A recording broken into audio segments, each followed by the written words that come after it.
Let's try. Hello. Yeah. Good afternoon to all of you, brave people who came here. Today's presenter will be Torben Bergland again. He was already introduced yesterday. Let's just say that he is the Associate Director of Health Ministries of the General Conference, originally from Norway, so he feels at home here in Europe once again. His presentation today will be the pastor and his social health. If you don't mind, let's stand up for a word of prayer to start the evening program. Heavenly Father, thank you very much for this opportunity to be together these days. We ask you that your Spirit will guide us, that we can comprehend some different aspects, areas, doctrines, ideas, projects, initiatives, anything that can impact in our ministry, in our families, and in our churches. Please be with us this evening in this program. In Jesus' name we pray. Amen.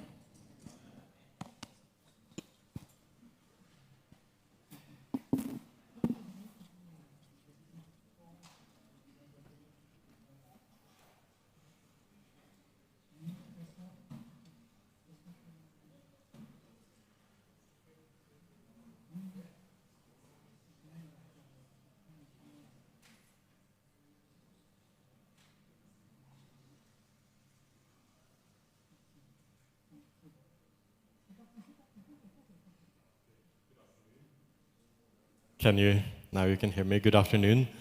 A friend of mine asked yesterday how yesterday's presentation went. And I said, well, I saw quite a few smiles, and I saw quite a few nodding heads. Also, but I had to confess, the nodding heads, it was the kind of nodding into sleep. I will not judge anyone who struggles to stay awake. This is biologically a difficult time of day to stay asleep. For me, personally, between 3 and 4, that's when I usually fall asleep if I attend a conference.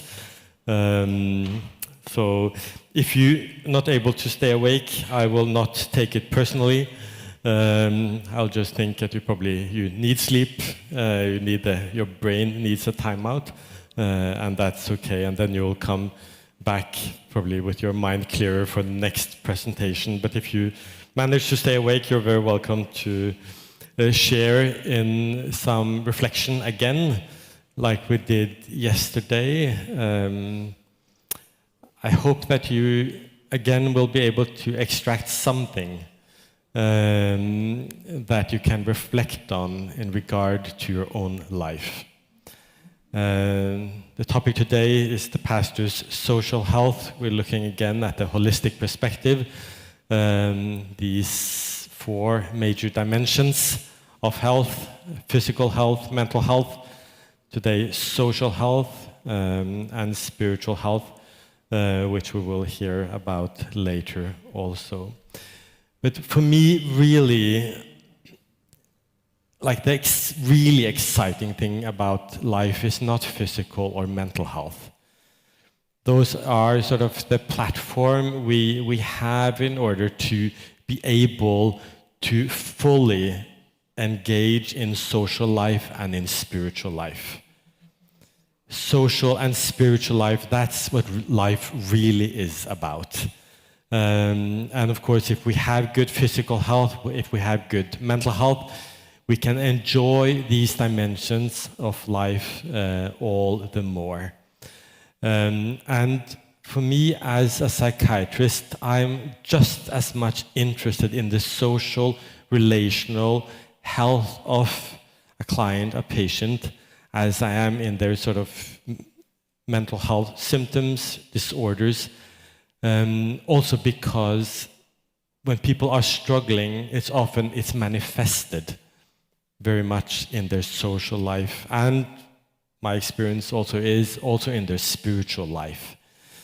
But then also social life is so important, absolutely important if we're going to enjoy good mental health, and also we are learning now also more and more social life, connectedness, relationships is absolutely important also for physical health.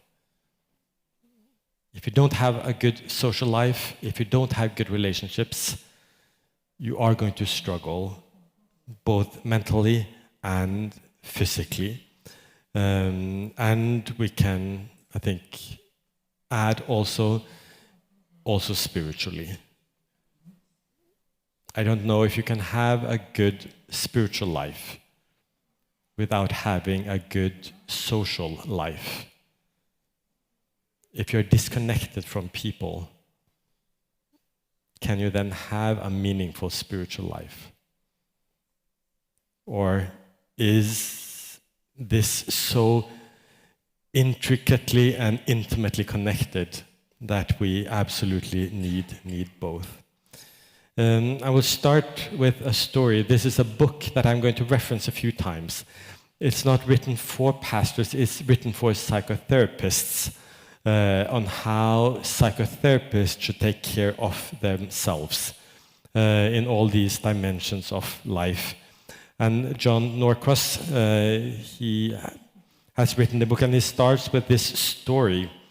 I'm just going to read it to it. We are reminded here of the old Hasidic tale of a rabbi in a conversation with the Lord about heaven and hell. And he's referencing Irvin Yalom, which is a famous psychiatrist. And then he said, "I will show you hell," said the Lord, and led the rabbi into a room in the middle of which was a very big round table. The people were sitting at it, were famished and desperate. So the story continues. In the middle of the table, there was a large pot of stew, more than enough for everyone. The smell of the stew was delicious and made the rabbi's mouth water. The people around the table were holding spoons with very long handles. Each one found that it was just possible to reach the pot to take a spoonful of the stew.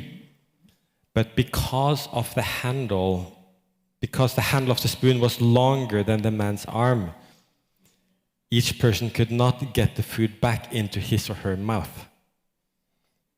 The rabbis saw their suffering was terrible. "Next, now I will show you heaven," said the Lord. And they went into another room, exactly the same as the first. There was the same big round table and the same pot of stew. The people, as before, were equipped with the same long-handled spoon, but they were well nourished and plump, laughing and talking. At first, the rabbi could not understand. "It's simple, but it requires a certain skill," said the Lord. "You see, they have learned to feed one another." The difference between heaven and hell. The ones who were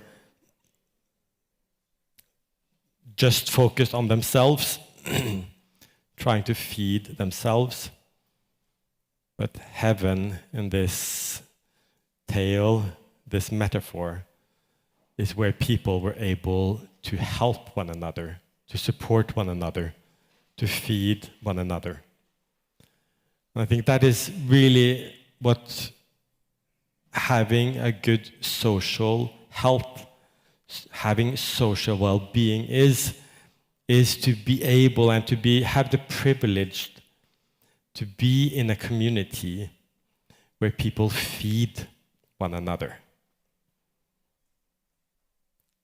Because many of the things we absolutely need, we cannot give ourselves.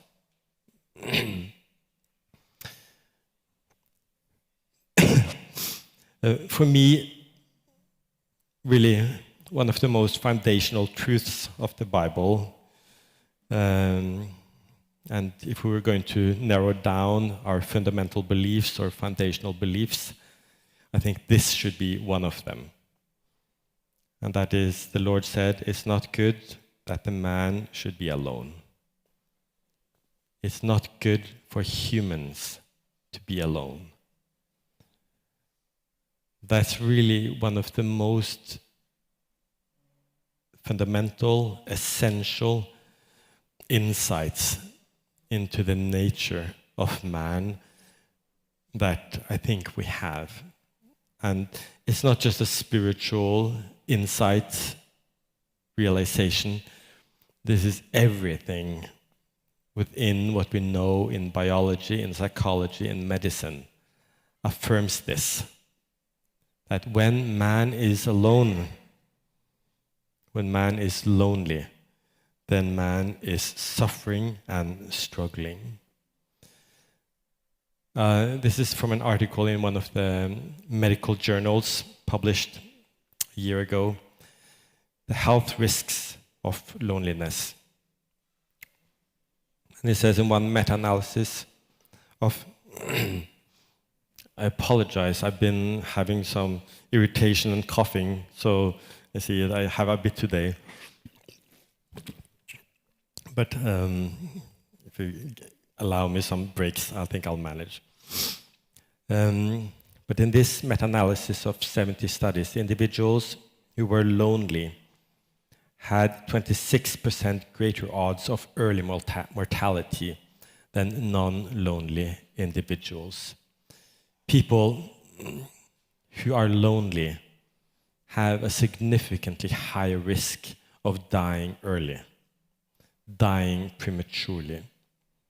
And beyond that, loneliness is associated with increased risk of cardiovascular disease, including coronary heart disease and stroke, metabolic syndrome, which is this combination of obesity, high blood pressure, and diabetes, which is a major risk factor of illness later on. They also have, people who are lonely, have a high risk of disability, of dementia, and cognitive impairment. It's not good for the body or for the brain to be lonely. And it also has, as you might expect, effect on mental and emotional health, higher risk of depression, lower well-being, more anxiety, more suicidal ideations, like thinking about suicide, planning suicide. And in older adults, they're also more susceptible to abuse. So all kinds of risks associated with loneliness. And another one, also loneliness, is also associated with poor sleep quality. And there's also, we know that as human beings, also we are not actually created to sleep alone. Most of us, we have deeper, calmer sleep when we sleep in the presence of someone else. And that's, you can wonder why, like those who have evolutionary perspectives, they would say, well, it's because we are used to being in a tribe. When we're on alone, we are afraid of predators. We are more on the alert. It makes sense. Ultimately, as I often read it, when they use the evolutionary argument, I say, well, that's how God designed it for us. And God definitely did not design humankind or humans to be alone. Then how is the experience of pastoral families when it comes to social health, to social connectedness? And we have a few studies on that. Sedlacek at Andrews University and a team, they did a study in 2014, quite comprehensive study in the North American division, where they found many interesting things, but here are some of the things they found when it comes to their social health. Nearly 60% of Adventist pastors and spouses do not have a network of other clergy families whom they really can open up with. So 60% of pastors and pastors' family do not feel that they have other pastoral families that they can be open with, that they can share with about what's going on. A large majority, 71% of Adventist pastors' spouses confessed that they have very few people to confide in about important matters in their lives. This is very troubling, especially when we recognize that being a pastor, being a pastor's family, often entails significant challenges. But then to be in a situation where they feel that they have very few or no people that they can be open with, that's troubling. In the same study, they found that 62% of pastors and 71% of pastors' spouses reported difficulty in maintaining friendships with congregation members because of complications of being both friend and minister. And I've heard that at least back in older days, I don't know how old days, it was often recommended that pastors not entertain friendships with church members. And there may be some professional reasons for that. But on a personal level, that also makes pastors' families very isolated and very vulnerable. If they cannot engage in relationships that otherwise would be natural, that would be rewarding, that would be beneficial, that would be enjoyable. Over 60% of pastors and spouses confirmed their family did not get to spend enough time with their relatives. So not only are they cut off from the church community in which they live and serve, but they also feel that they're cut off to some extent from their biological family.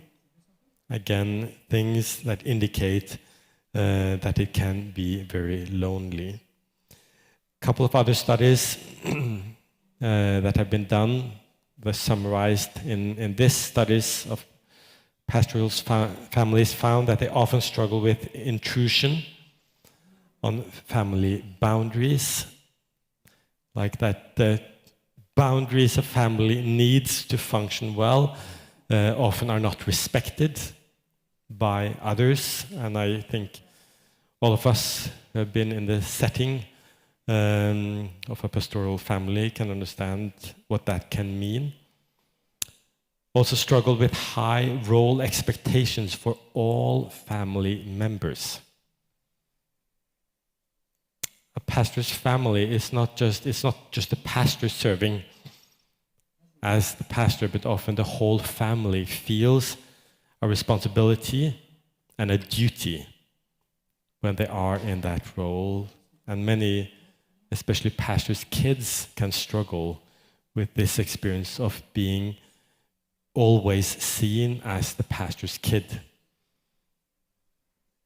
And in that sense, also being different from other children.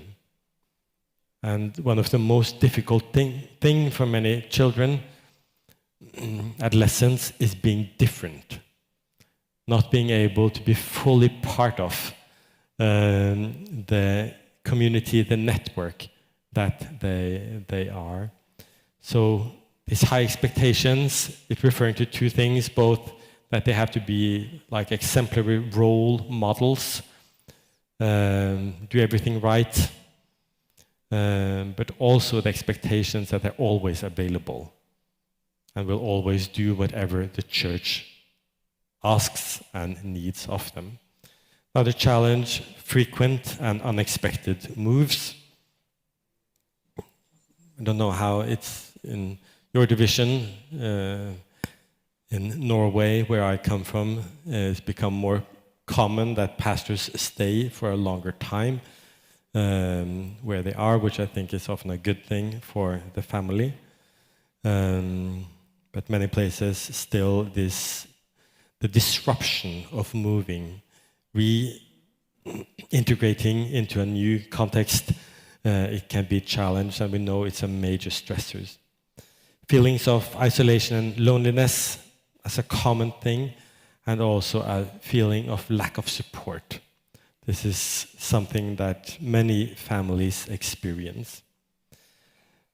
The North American division, they published a book last year that's called Mending Ministers. And I'm quoting from this book here, where they are quoting again a man called Rick Luciotti.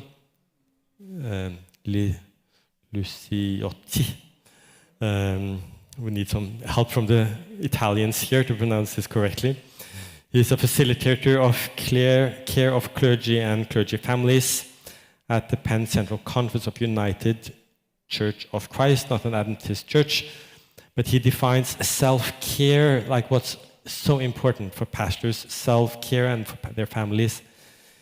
It's about clergy learning to develop significant interactions and relationships with peers, family, and friends outside the parish or the church community for adjusting to and coping with the demands of pastoral ministry.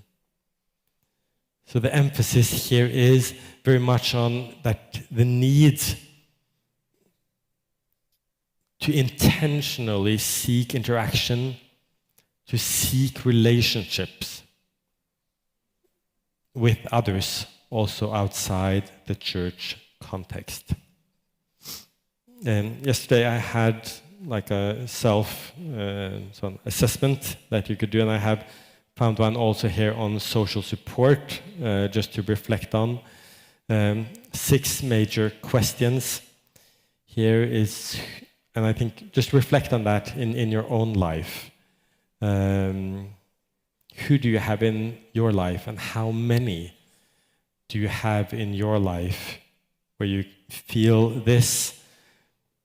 Number 1, who can you really count on to be dependable when you need help? Whom can you really count on to help you feel more relaxed when you are under pressure or tense? Who accepts you totally, including both your worst and best points? Who can you really count on to care about you regardless of what is happening to you? Who can you really count on to help you feel better when you're feeling generally down in the dumps? It's an American term, when you're just feeling down, depressed, sad, struggling. And who can you count on to console you when you are very upset? We all need people, in plural, in our lives who can do this and be there for us. And I think even for those who are married, you should be intentional about seeking someone also beyond your spouse. You can have this kind of open, trusting, safe, secure relationship with, where you can feel that you can share, you're able to share about whatever is going on in your life. John Norcross, referencing research, he says, the clinical and research consensus is that we best restore inner strength and regain emotional balance through meaningful relationships. He also talks about like the need to have timeouts, to be alone, to spend some time, but really what he says, the most important thing is to be able to experience this, to recharge in relationships, good, safe relationships with other people. And he has a self-care checklist that he created. Again, this is for therapists, but I think there are many parallels between the role and also the challenges of therapists and pastors. So I've adapted it to apply to us as pastors. How can we do this? It says, what he recommends, identify the 3 most nurturing people in your life away from work. Like the 3 most nurturing people in your life aside from the work context. And then how can you thank them, and how can you increase and use their support better? How can you connect more closer with them so you can have a more supportive relationship? He recommends pursue ongoing nurturance at work with your colleagues. I think this, even though if you're pastoring in your own district, think about this, about how can you meet up with colleagues, one-on-one, maybe a small group, and have fellowship, community, share lunch, conversations, and walks with one another. He also recommends, which I think is very relevant for pastors, peer consultation groups or colleague consultation groups, where you as colleagues can meet together and discuss work matters, related issues, how you're dealing with things, your challenges, in a safe place where others understand what you're dealing with and what you're struggling with. It says, seek nurturance also from other professionals in the community, like beyond your pastor colleagues. Are there other people, maybe in your local church community, other professionals who have competencies that it would be beneficial for you to be able to tap into, to be able to talk with them, to get advice, to get counsel from them? And he also recommends, which is the tradition very much for us as health professionals, to have supervision, ongoing supervision or consultation, someone that we can talk with openly and share with. And then he also recommends this, that you determine what drains you and what recharges you, and also who drains you and who recharges you. And then maybe make sure you don't take on too much of those or that drains you every single day. Therapists, they often have the strategy that they will only take one really difficult patient a day. Then they will schedule them at a time where they know they can deal with it. We all have that as therapists, that there's some people are just more difficult than others to deal with. And I'm sure you know that also as a pastor. Some church members can be a bit more difficult than others. And maybe you shouldn't do a church, like visitation of every single one of them in one day. That might not be healthful, and that might overwhelm you. Spread it out if you can. The National Institute of Health in the US, they on their website, they have what they call a social wellness toolkit. And you can find it on and more information also on the link that I have here. But I will share some of the highlights of what they recommend. How can we increase our social wellness? And what they start with, of course, build healthy relationships. They affirm that strong, healthy relationships are important throughout your life. we never outgrow the need for close relationships. This is not something often like sometimes maybe children are better, they're more outgoing, they can be more willing to engage with the world. As we get older, sometimes we pull back a bit. But really, throughout life, we should be seeking the opportunities that we have to consolidate and expand our circle of friends. Good relationships, they have impact your mental and physical well-being. And I would also add spiritual well-being. And they say as a child, you learn the social skills you need to form and maintain relationships with others. But still say at any age, you can learn new ways to improve your relationships. Whatever relationship you're in, there's always potential for growing that relationship, both in depth, in quality, and in the overall experience. They also say it's important to know what a healthy relationship looks like and how to keep your connections supportive. And here there's plenty of literature which I would recommend to read on how to make relationships work. Start with, if you're in a marriage, start there maybe, and through that learn also about other relationships. Here are some of the recommendations, more practical things. They say recognize how other people influence you, how other people impact you. Recognize, be aware of what people do to you and be honest about that. They recommend to share your feelings honestly, ask for what you need from others, be expressive in relationships. If you don't communicate, it's very difficult to have a good relationship.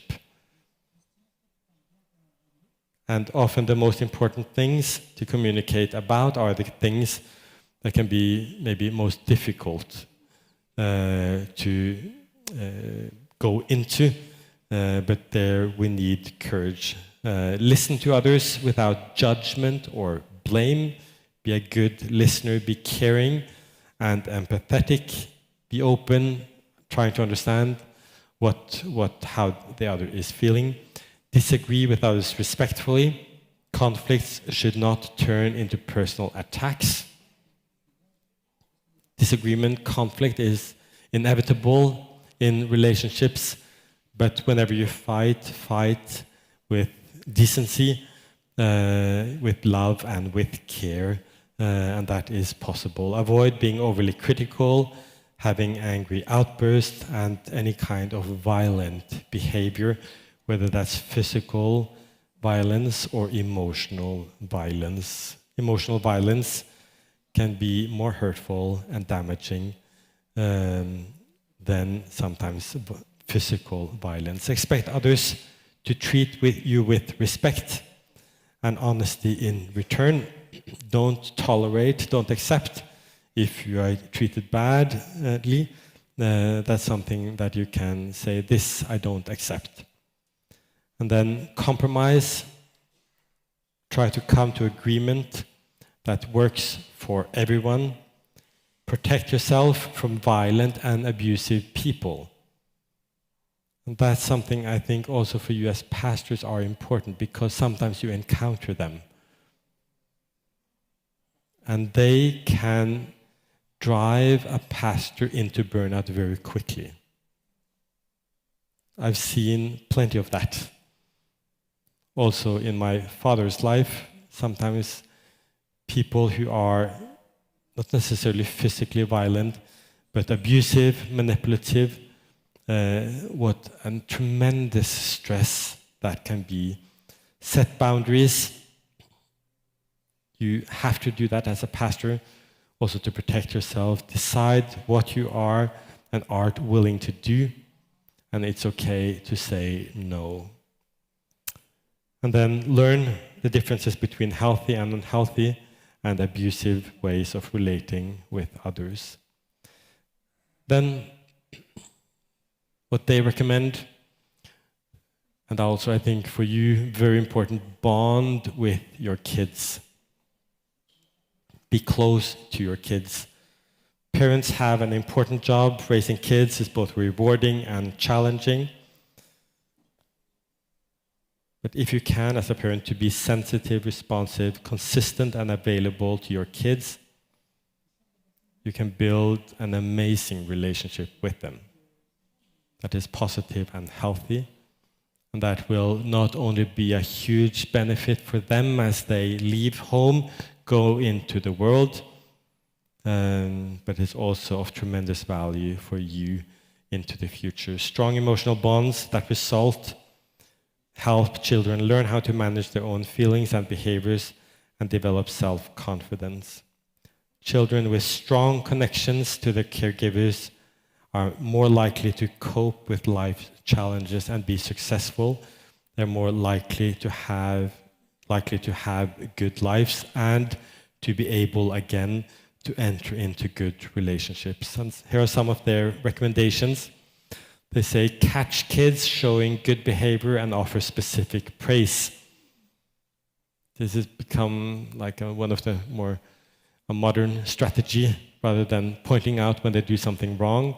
Point out when they do good things and encourage that, boost that, praise that, so they want to do more of the good things and not be overly focused on the bad things that they may do.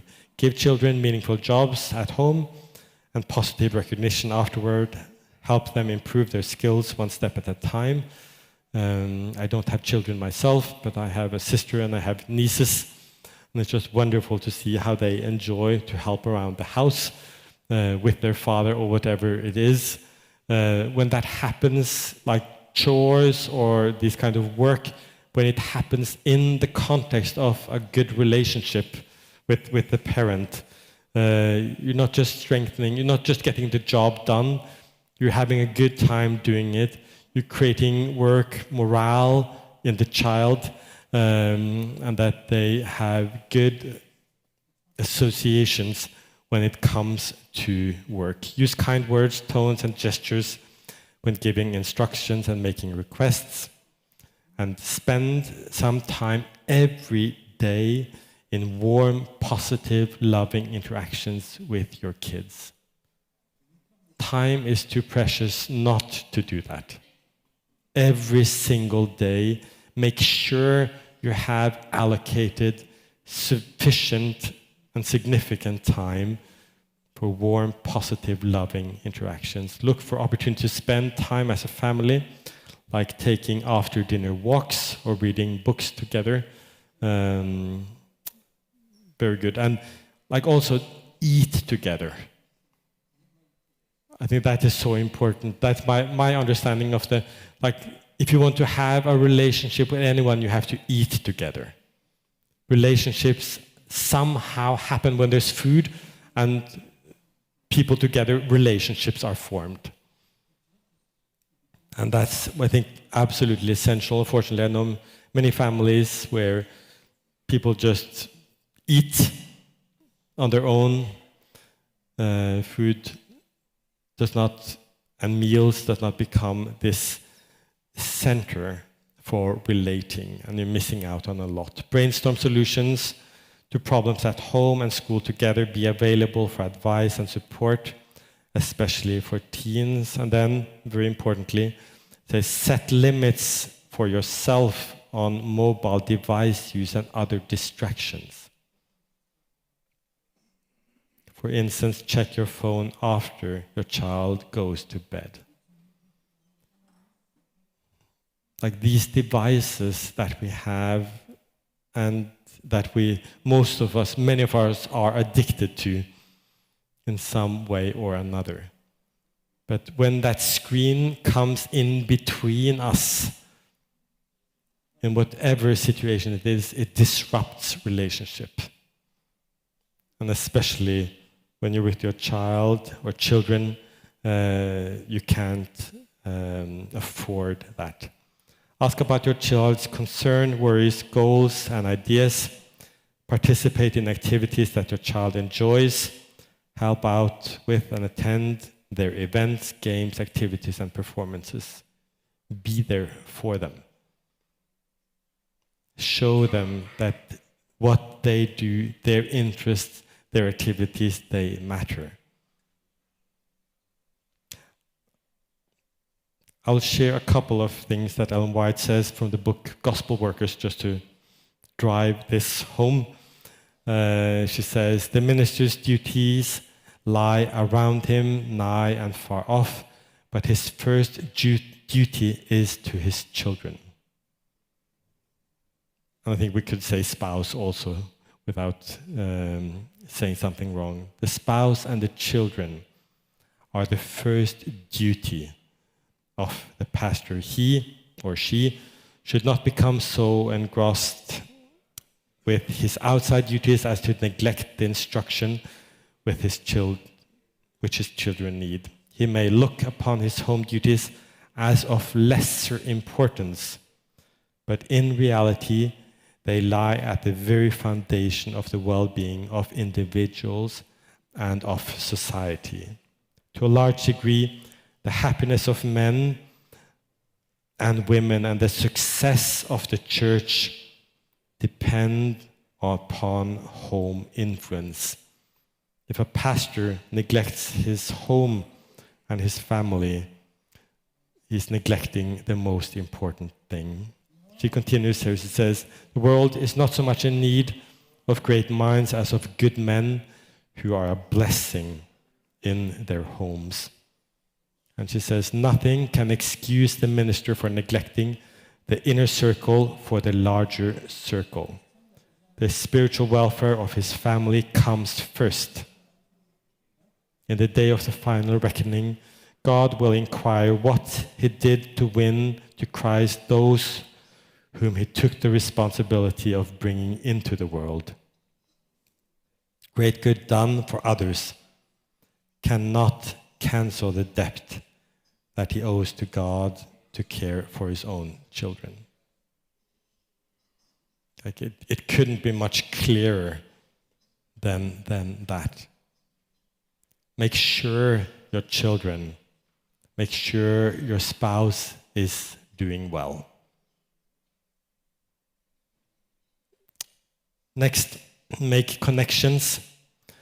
This is again, this is not Ellen White, this is National Institute of Health in the US. They're saying social connections might help protect health and lengthen life. Scientists are finding that our links with others can have powerful effects on our health.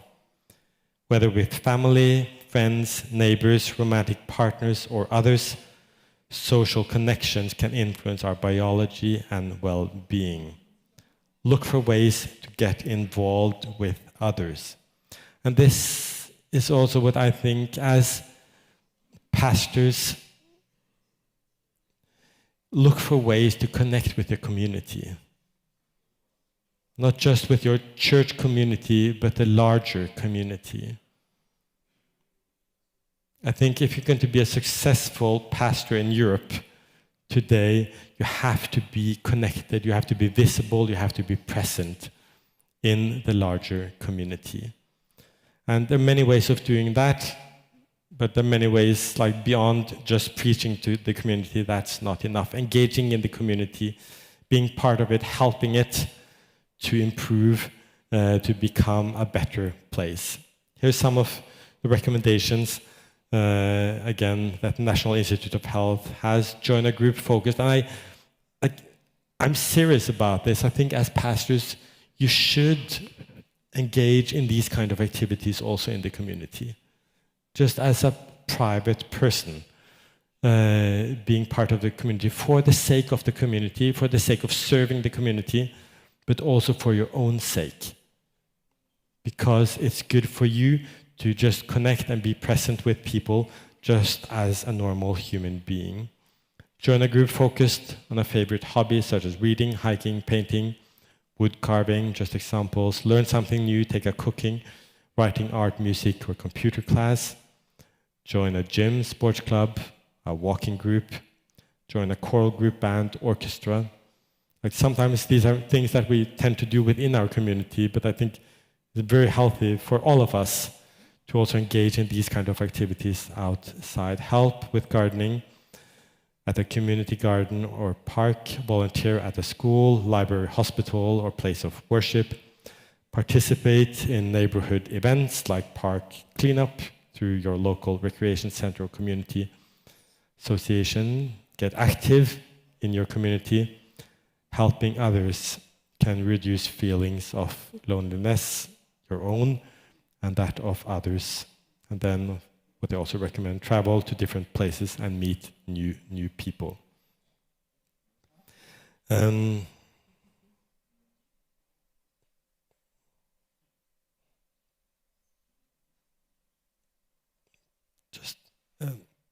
Ending here just with a couple of quotes again that I appreciate very much from Ellen White. And again, this is just with the thought of the importance of engaging with community, not just preaching to the community, but being part of community. And these are from the book Ministry of Healing, which is not just for people in health ministries, but it's really for all of us in how to be agents for good in this world. And she says, during his ministry, Jesus devotes more time to healing the sick than to preaching. And later in the book, she, familiar with this part, Christ's method alone will give true success in reaching people. The Savior mingled with men as one who desired their good. He showed his sympathy for them, ministered to their needs, and won their confidence. Then he bade them, follow me. And then what follows immediately after, she says, there is a need for coming close to the people by personal effort. And I think the benefit of this closeness is not just one way, it's not just for the benefit of others. But when you come close to other people, you yourself will be blessed and benefited by that. And what she recommends, she says, if less time were given to sermonizing and more time was spent in personal ministry, greater results would be seen. The poor, and this is, I think, is very much like the summary of what health ministry is. The poor are to be relieved, the sick cared for, the sorrowing, and the bereaved comforted, the ignorant instructed, the inexperienced counseled. We are to weep with those that weep and rejoice with those that rejoice. What I see, she's generous, like we are to participate, be participants in the life of other people and with the life of people in our communities. And she says, accompanied by the power of persuasion, the power of prayer, the power of the love of God, this work will not, cannot be without fruit. And I think this is a tremendous opportunity for us, for the benefit of everyone. It will help us in when we can have issues with feelings of isolation, being lonely, not having the social support. If we can reach out to others, and that's what I really encourage you as pastors, make sure, invest in your social life, in your social health, in your social well-being. Because in order to serve, you need people that you are connected with and who feed you, also because we cannot feed ourselves everything that we need. Thank you.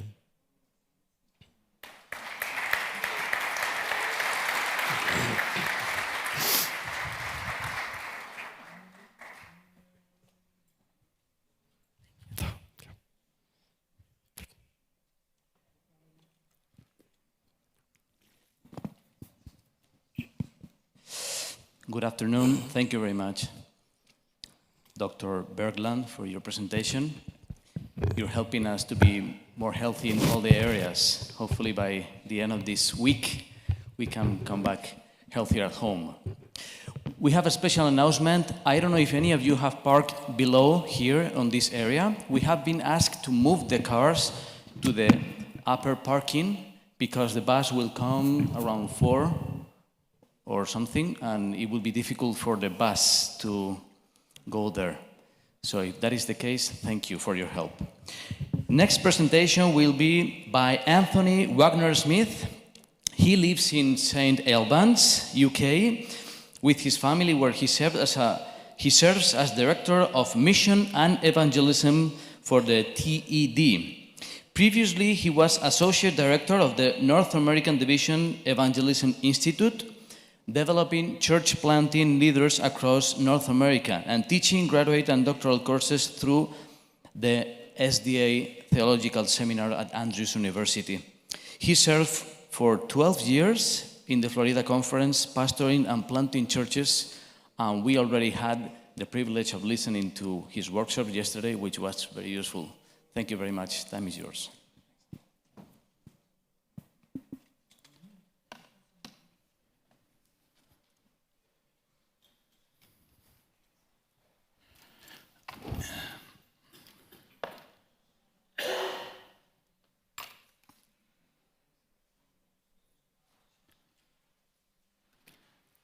All right, well, good afternoon, everyone. I want to say thank you for the invitation to be here, to the EUD, Pastor Vinci and team. Thank you very much for the invite. It's wonderful to be here and learning so much about mission here in this part of the world, because my family, as was mentioned, moved to the UK just a year and a half ago. And after a discernment process and preparation, we landed not as vacationaries, but as missionaries. How about that? And so you will see my English, sometimes I get the emphasis on the wrong syllable.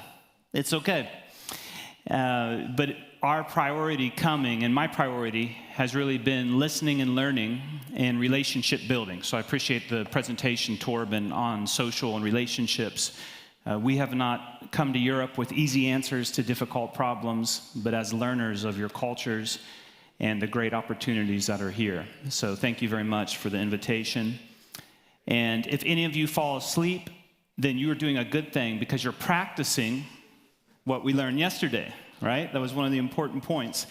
But I hope to share a few things here about mission that are engaging and to push our thinking and what it means to really join God in his mission. And I know there was already a prayer, but I would like to just pray for a short prayer as well. Father, I pray that as we continue right now, that your Holy Spirit would speak to us, encourage us, affirm us, but challenge us, that there is more that you've called us to do than we've currently experiencing. By your grace alone, we ask in Christ's name, amen. So I was asked to talk about practical aspects of mission and to share some of the ways that we're engaged with mission in the Trans-European Division and ways that are developing as we speak. So thank you for the assignment. There it is. So I want to talk to you about the Trans-European Division as a contemporary mission field. Take a look at this picture. Do you see those two pictures? Two people that are both in the same place. They're both in a gymnasium. They're both in the right spot for what they came to do, but they have a totally different experience, right? And they're both engaged. Sometimes we think people in church aren't engaged. Everyone's engaged. But one of them is engaged in distraction, and the other one is engaged in mission. And it goes to show that we can be in the right place. We can have the right clothes on, whatever that means to you in your culture. We can have the right training background, and we can even be very busy. But if we're not intentionally engaged in joining God in his mission, we're engaged in distraction. And so I think that's the challenge for me personally, for us as leaders, and we want to do it in a way of health and wholeness through the mission, but we want to be fully engaged in mission. So that's what I want to talk with you about, share a few stories and some different frames for this in your sister division, Trans-European Division. So what are we talking about? What is the TED?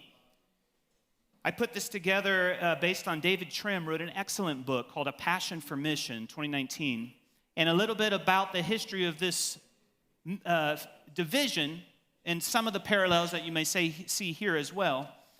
But it's gone from a sender to a receiver of mission.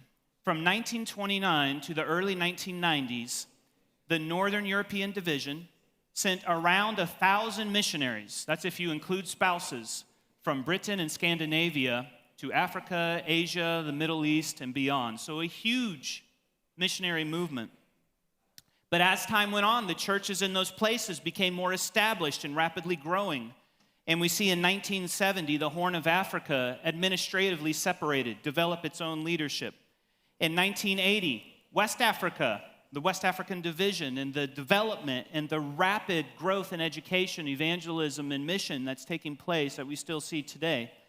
And so the places where the missionaries were sent out, and that primary place was about 10 kilometers south of where my family's living right now, just north of London, Stanborough Park. But we see this continue to happen until you get to 2012, and in that year was the creation of MENA, the Middle East North African Union. And from 2012 to today, the TED is an all-European division across 22 countries where secularism is dominant and Adventism is small. And so as part of this mission refocus and shift from seeing the Western culture just as a place where you get resources and send people out to a place that needs to be treated as a truly mission field, just like we would in different parts of the world. And so this region from the British Isles across Northern Europe through the Baltics, parts of Central Europe, that the other parts are shared here, and then down into Southeastern Europe, the ex-Yugoslav countries, Greece and Cyprus, an incredibly diverse population.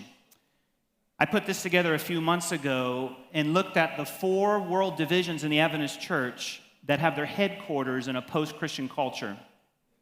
And the SPD, first off, South Pacific Division, headquartered in Australia, has a membership of 610,000 across a population of 43 million in a ratio of 140 per 10,000.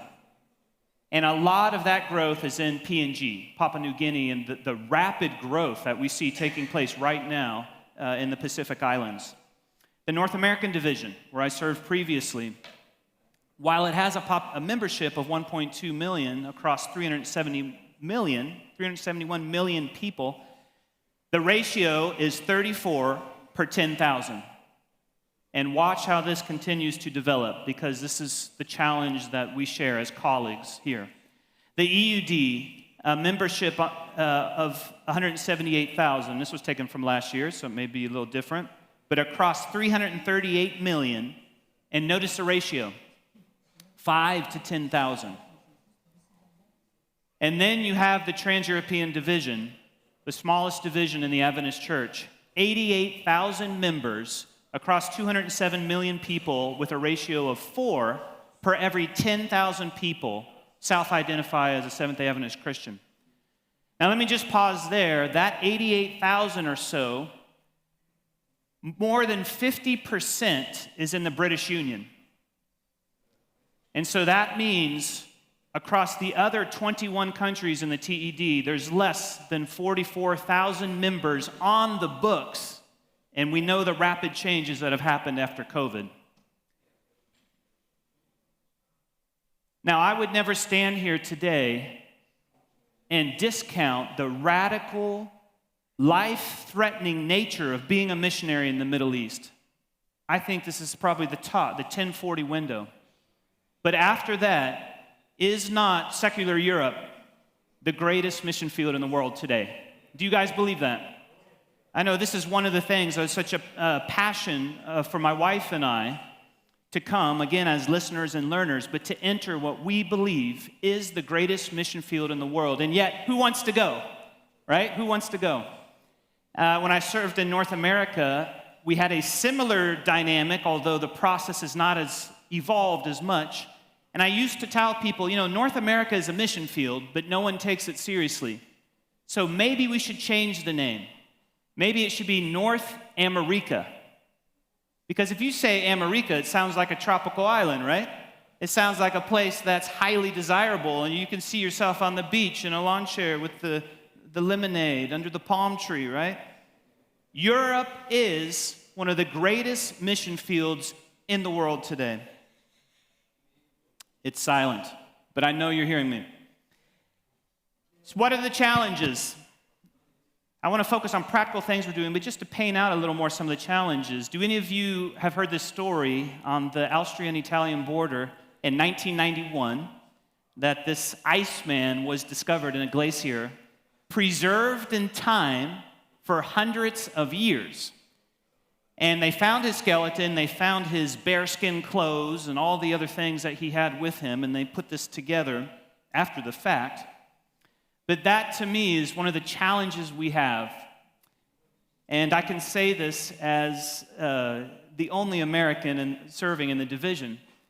But I am shocked with the impact of the American church, American Adventism in the early story, the way things happened back then. In many places, we have taken that and we have perpetuated that, and there's good sacrifice. There are commendable things, and there was much resource and given. But it's almost as if some places are frozen in time. And the culture moved on, the culture changed, but we've stayed the same in many places. And some of those forms of church were never relevant to European cultures and are no longer relevant to the increasingly secular American cultures. So we're here to share the gospel, we're here to share the Adventist message, but we need to recognize some things that maybe call for a deeper look, a deeper thinking on what can be done. Another challenge that we have is places across Europe where Christian ideas, such as education and inpatient healthcare, which is a distinctively Christian idea of Christian missionaries, they became so successful that they were adopted, they were nationalized, and today we wonder, where is the space for the church and its mission? Mark Sayers, an Australian writer, wrote an excellent book, Disappearing Church, some of you may have heard of. And in it, he says, post-Christianity is not pre-Christianity. Rather, post-Christianity attempts to move beyond Christianity while simultaneously feasting upon its fruit and gutting it of the costs, commitments, and restraints that the gospel places upon the individual will. Wow. You guys see that?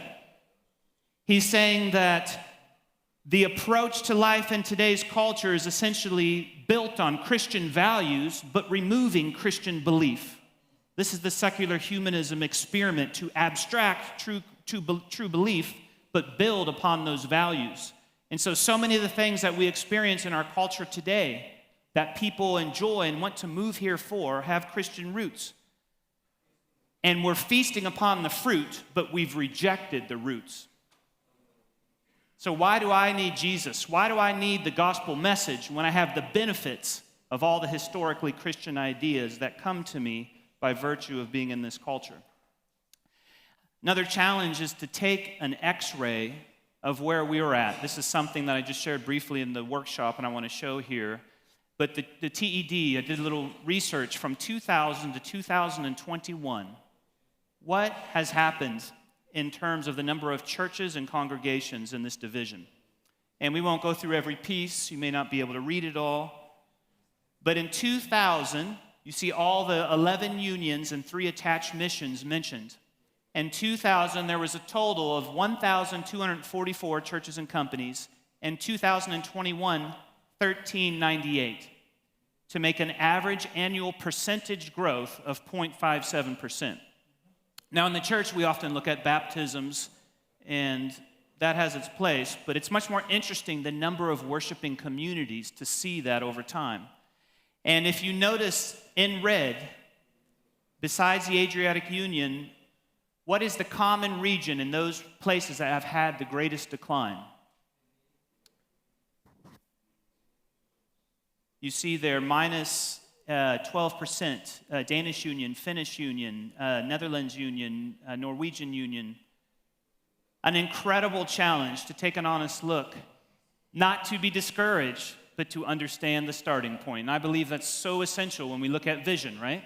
It's not just the vision we want to go to, but it's a true picture of current reality. So, in response to all these things, I read a piece recently, a few months ago, that really caught my attention. Tim Keller, some of you know him, and he just passed away just recently, a few weeks ago, but has made a great contribution to Christian ministry missiology, and understanding the gospel. He said something that I think is relevant for us in the work that we're doing. He says, Christianity, like its founder, does not go from strength to strength, but from death to resurrection. Are you guys following me? Notice what he's saying. It's not about going from strength to strength and trying to show that great things are happening and everything's working well. The gospel is not about making good people better. It's about bringing dead people back to life. And God, Jesus, does his greatest work in darkness. When you look at the scriptures, just the biblical narrative at creation, we see darkness upon the face of the earth, and he brings creation. We see darkness through the Hebrew scriptures. We see darkness and death in the intertestamental times, and people wondered, what's happening?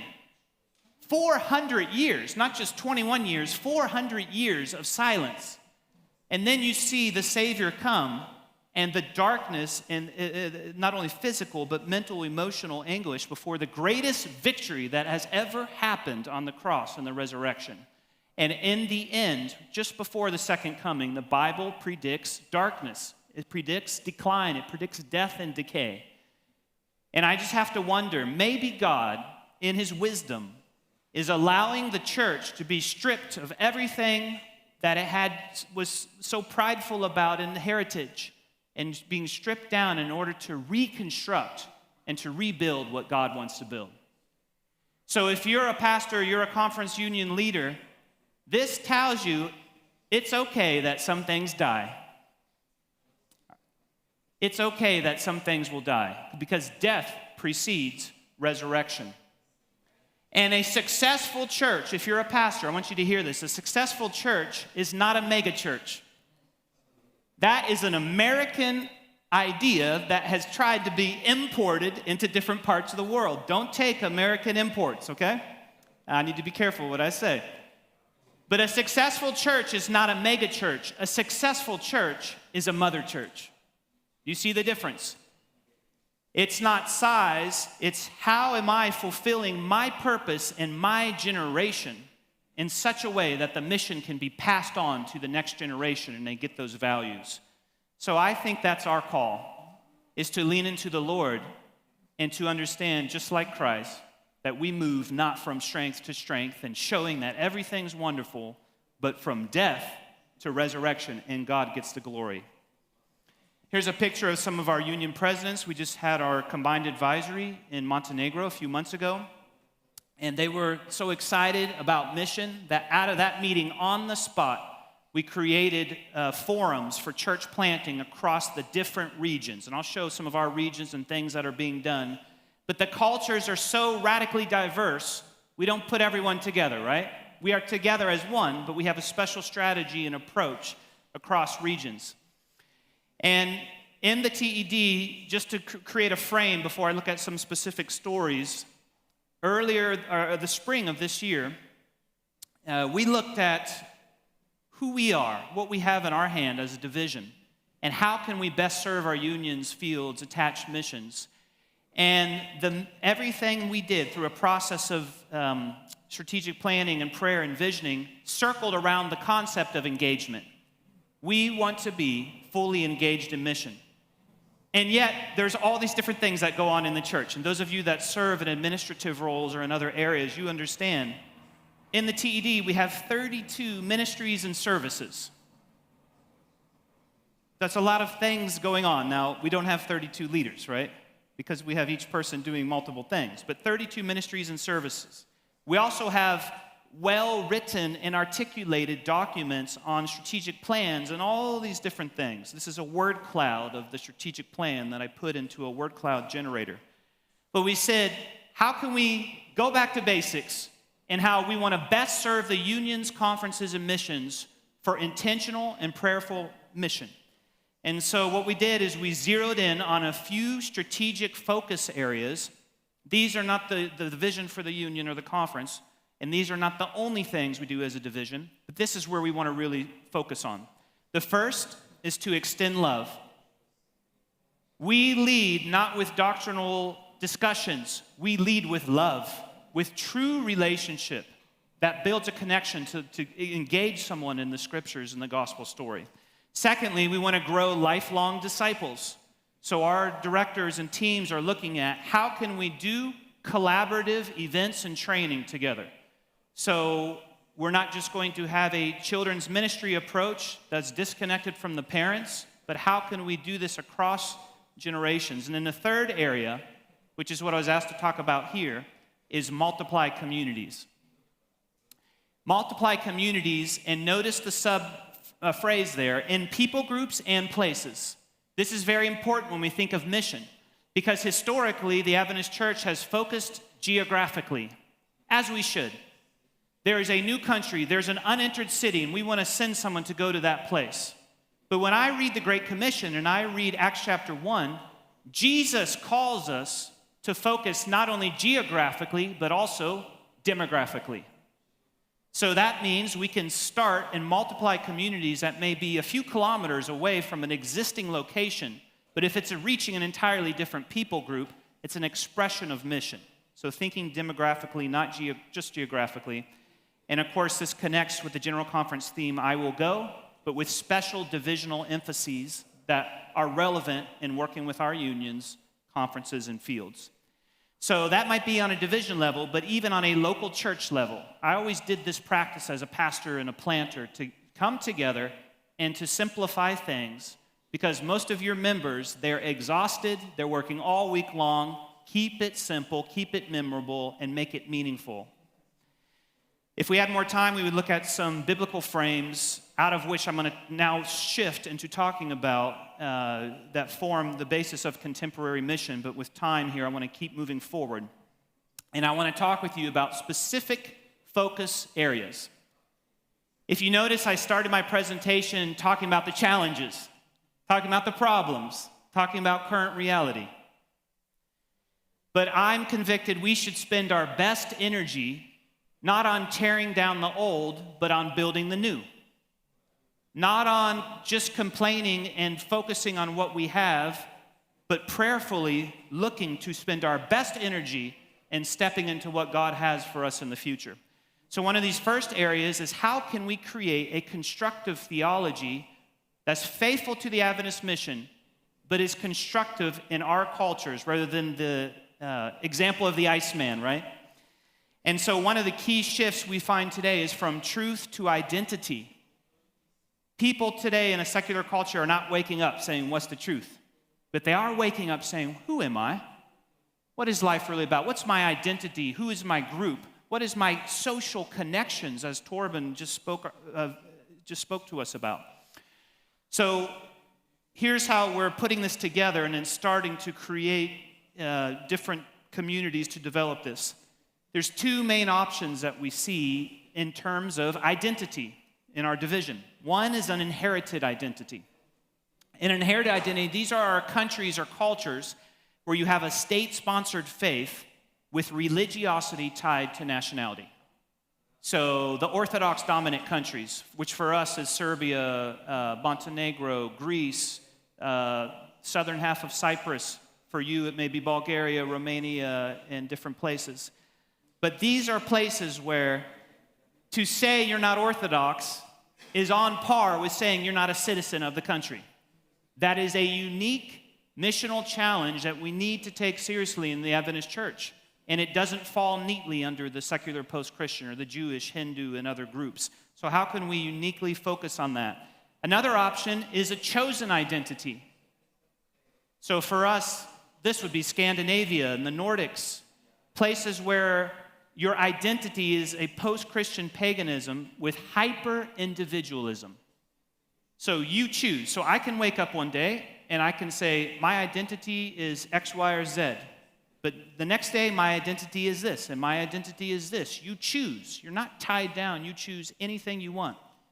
But the gospel, when I read the gospel, and this is something I want to develop more, we're just getting started on this, but I see a third way. That our identity is neither inherited or chosen, but it's received. Behold what manner of love the Father has given unto us. He's given unto us that we should be called the sons of God. For God so loved the world that he gave his only begotten Son. And so our challenge is, how can we help people shift in their identity from merely inherited or chosen to received? And so we're creating the learning communities and getting the practitioners together as we look at our Adventist message. Another area of mission and focus for us is what we call least reach fields. TED, least reach fields, where we have minimal or no Adventist presence. Right now we have a list of 15 of these. And I'll just make a few comments about these. And I have in the back, I put together a little box, and there's a few copies of it there. But if you want some more information on our basic areas of focus and mission as a division, you can go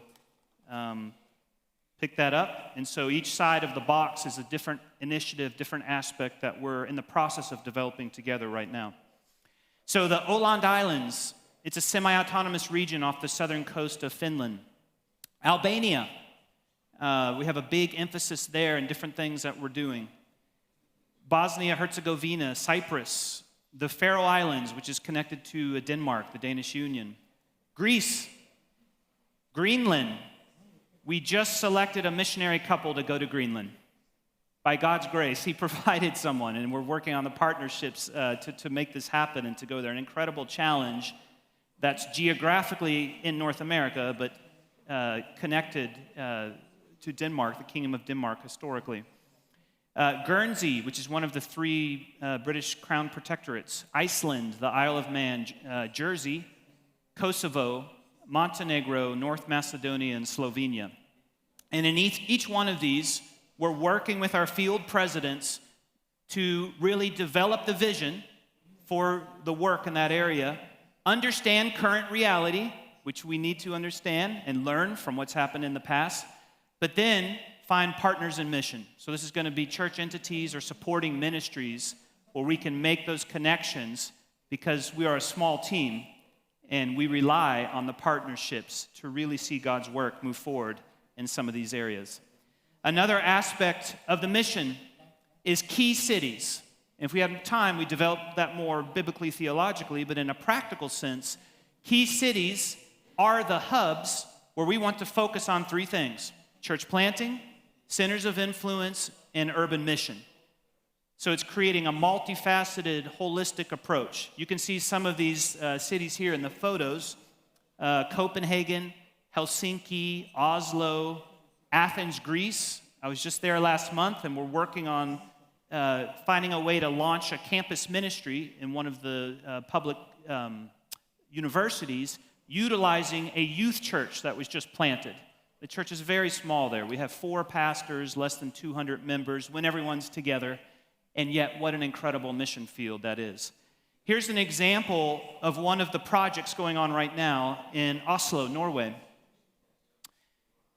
And if you'd notice the building on the left, this is one of, I think, after Collonges and maybe another place in EUD, this is the oldest Adventist building in Europe for a worshiping community. It was early 1890s, a place of continuous worship, I should say. This building on the left, and I have a video running, it's 5,000 square meters. So those of us that are metrically challenged, 50,000 square feet. And this was the original building in that country. And if you look in the writings of the pioneers in the Adventist church, at that time it was called Christiania, the city. And so Ellen White would say, I'm going to Christiania, or I just came back from Christiania. And this was the place where they started the publishing house, but it's being repurposed for church planting, both to ethnic Norwegians as well as refugee groups through the Center of Influence that's taking place there, and just a really exciting, engaging project. And then another area, of course, and I want to talk with you a little more about, is church planting movement. And just in brief here, there's 4 pillars, from my experience working not just in North America, but in different places across the Adventist church. I see 4 pillars for any conference or union that wants to create a strong support system and a capacity for movement. And movement is something that only God can do, right? It's like conversion and spiritual growth. We don't do that.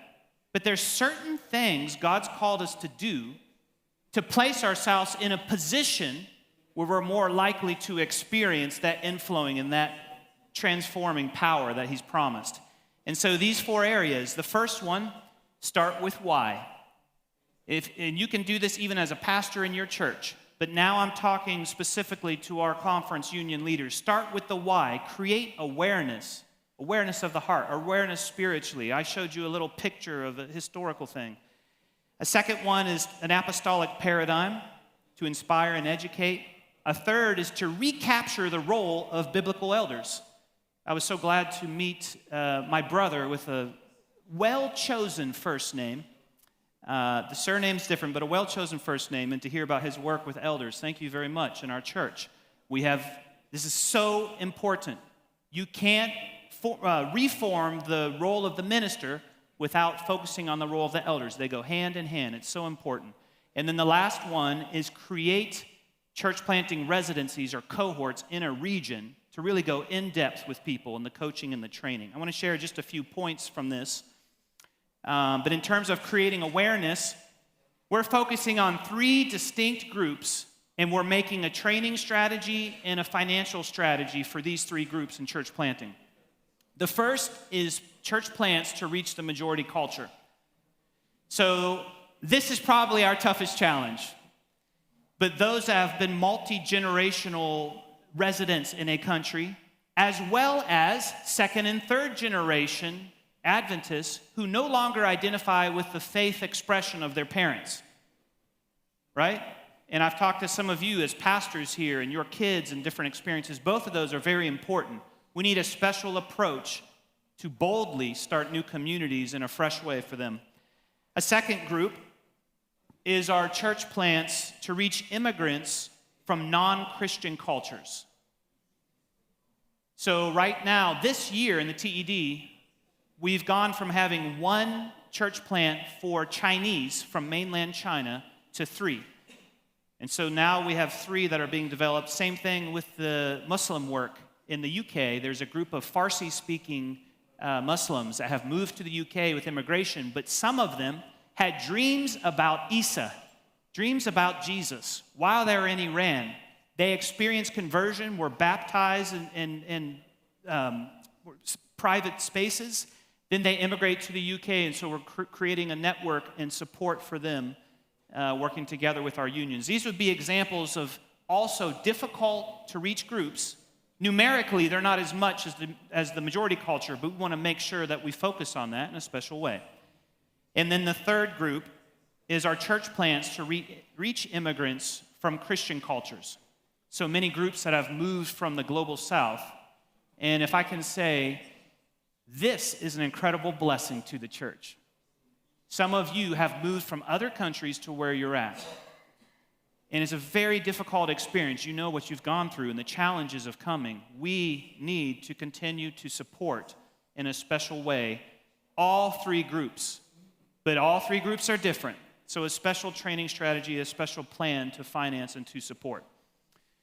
Another way to create awareness is to, and this is something I wish we had time, Vinci, to talk more with groups and the pastors, but to transition in our thinking from thinking about our area as a reached field to thinking of it as a mission field.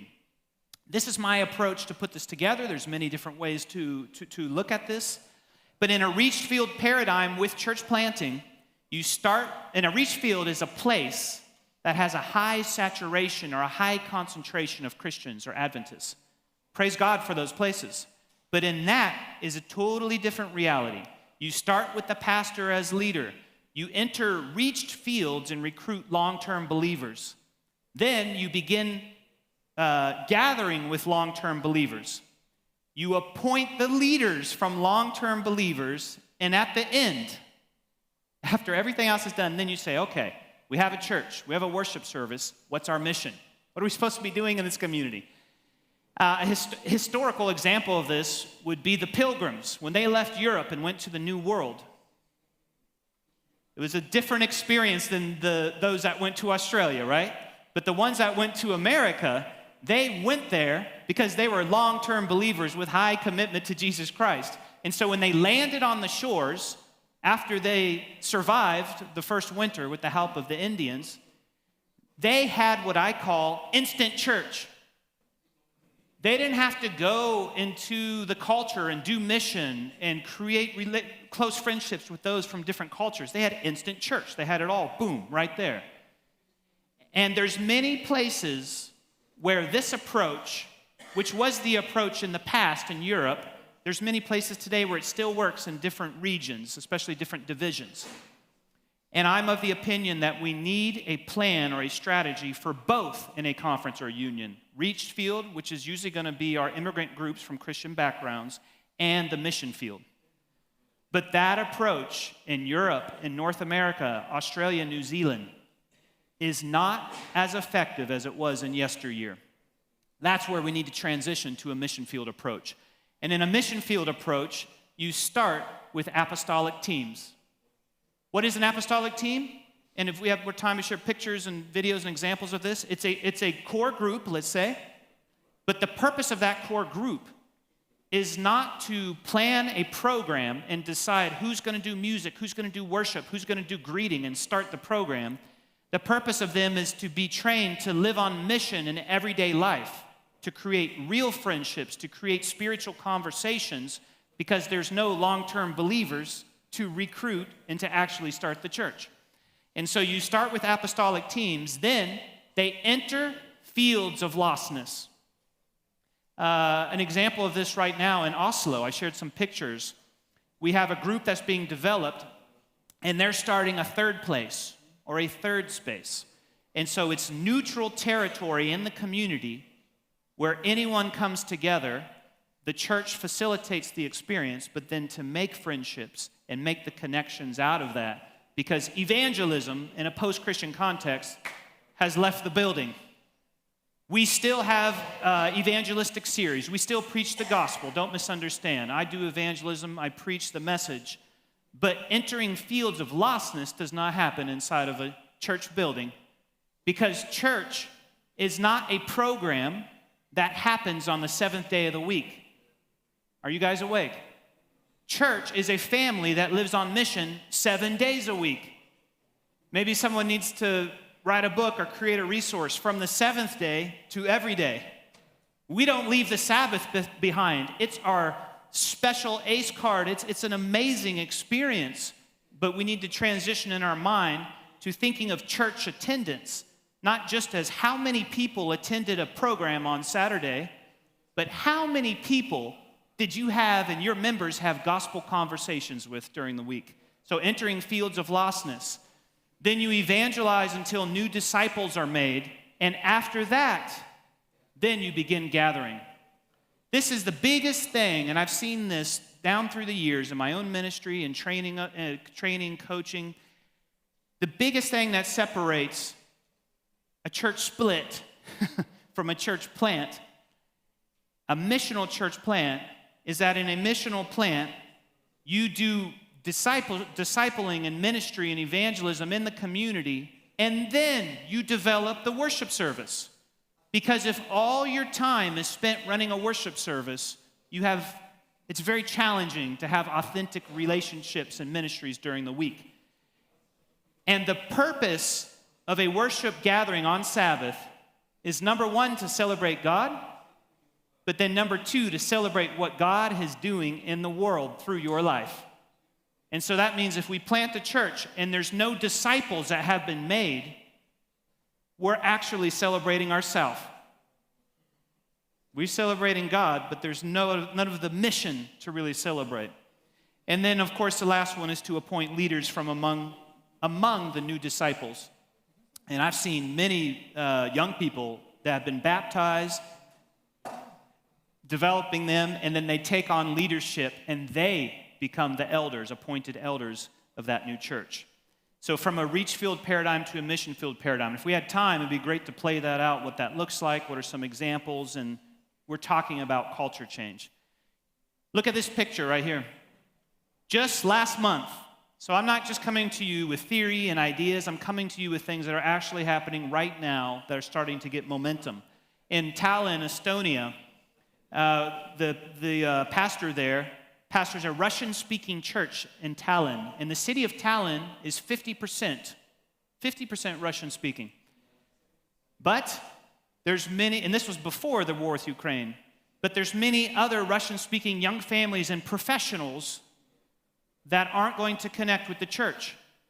So instead of saying, well, that's not my job to take care of the church, I just want to plant, he's working to develop the elders of that existing church and then to initiate a new group.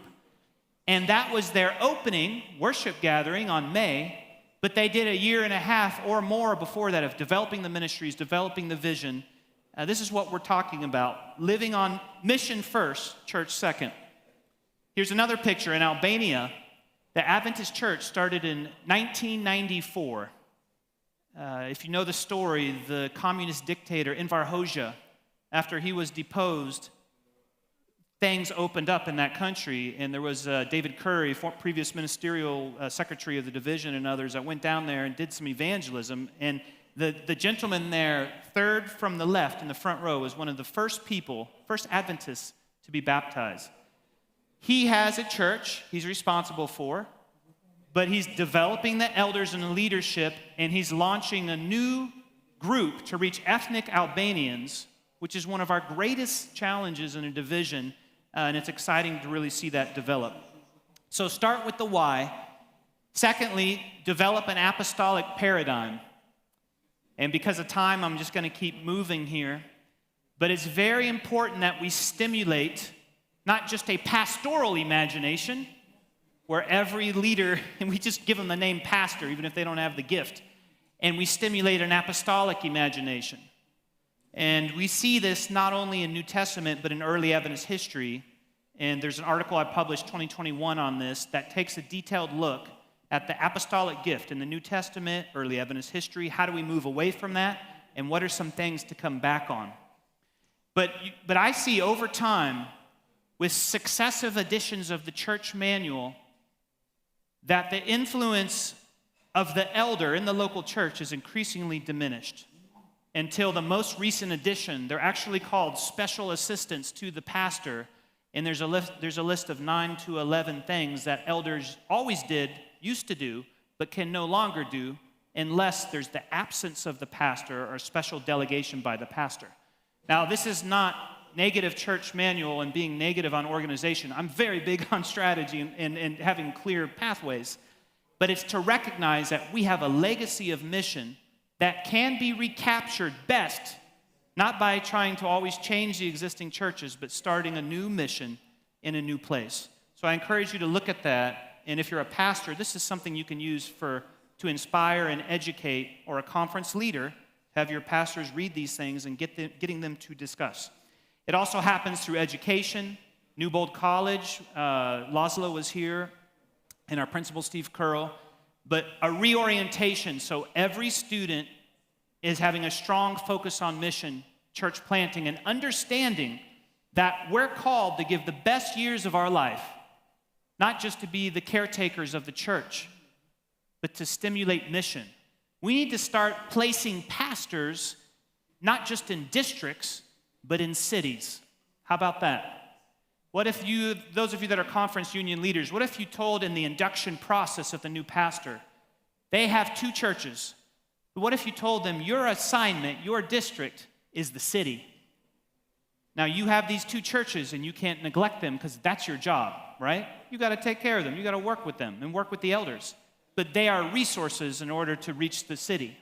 And before ordination, what if we had every pastor show evidence, not of planting a church, but at least starting some kind of mission-shaped ministry in their community?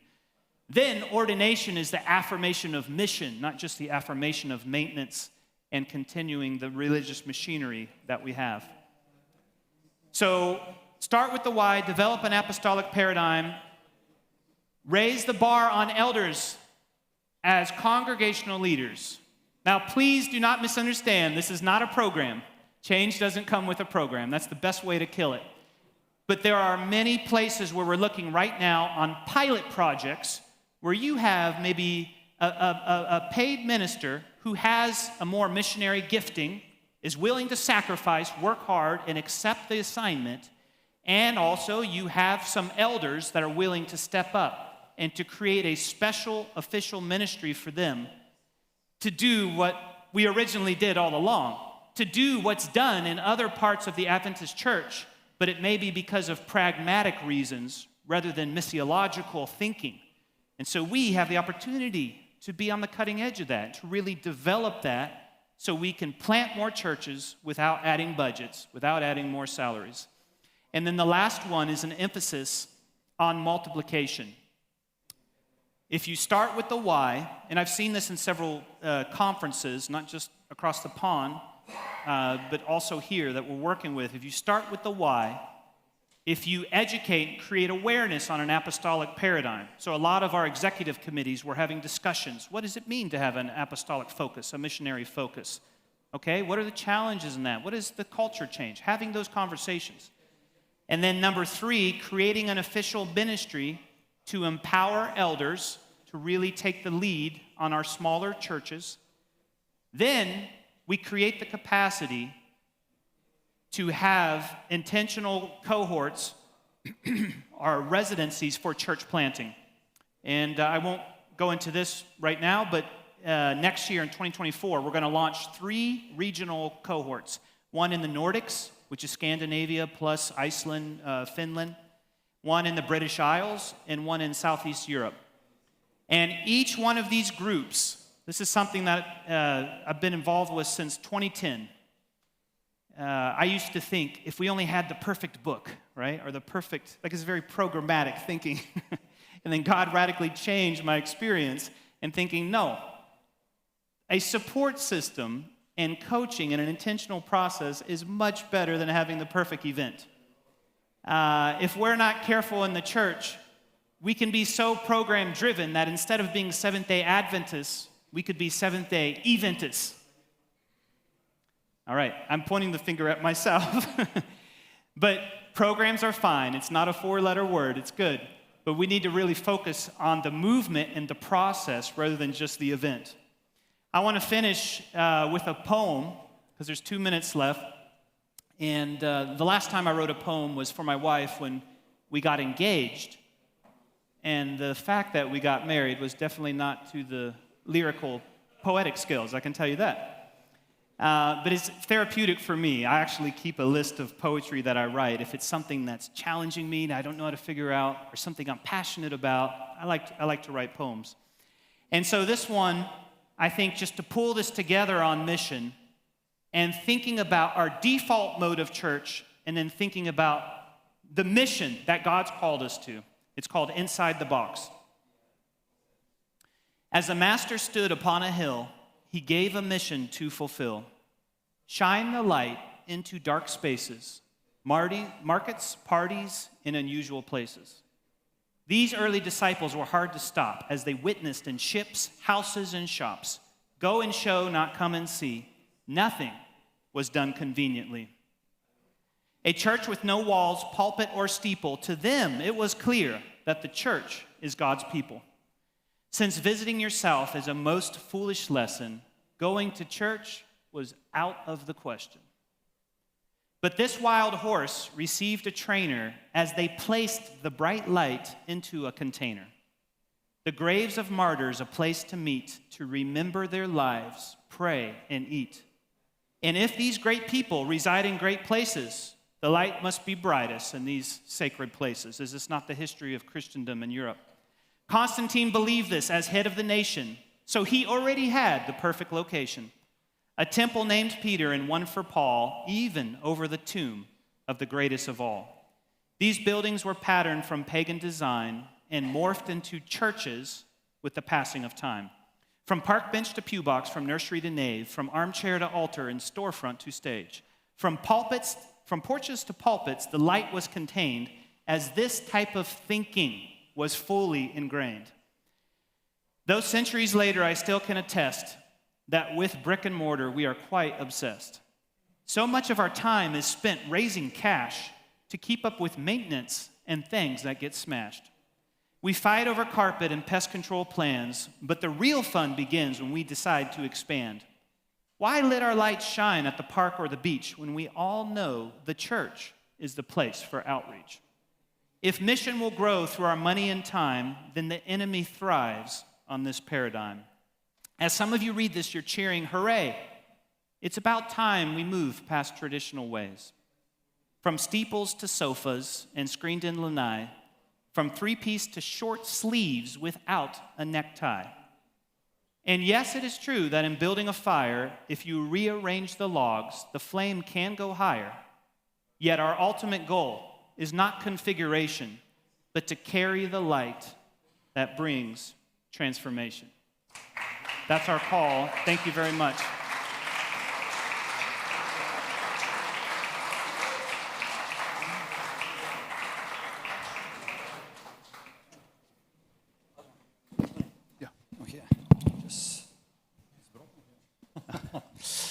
I love your passion for mission and for God. Thank you, Anthony, that you were with us. And I hope we could take a lot of insights from your experience, bring greetings to the Trans-European Division, and I hope we can stay in contact and cooperate together. Definitely. That's for you. Okay.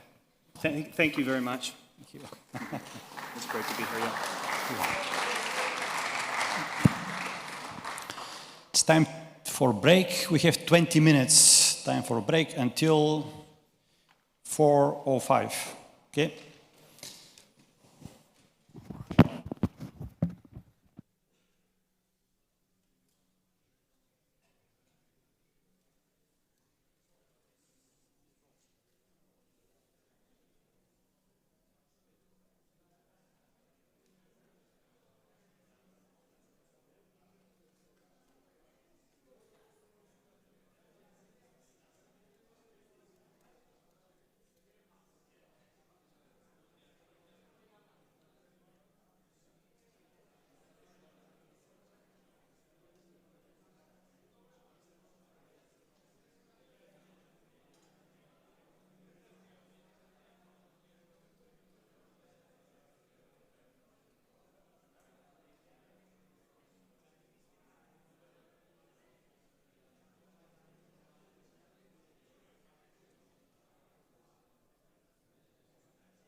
just have a seat here. Is that okay? Oh, yes, yes. All right.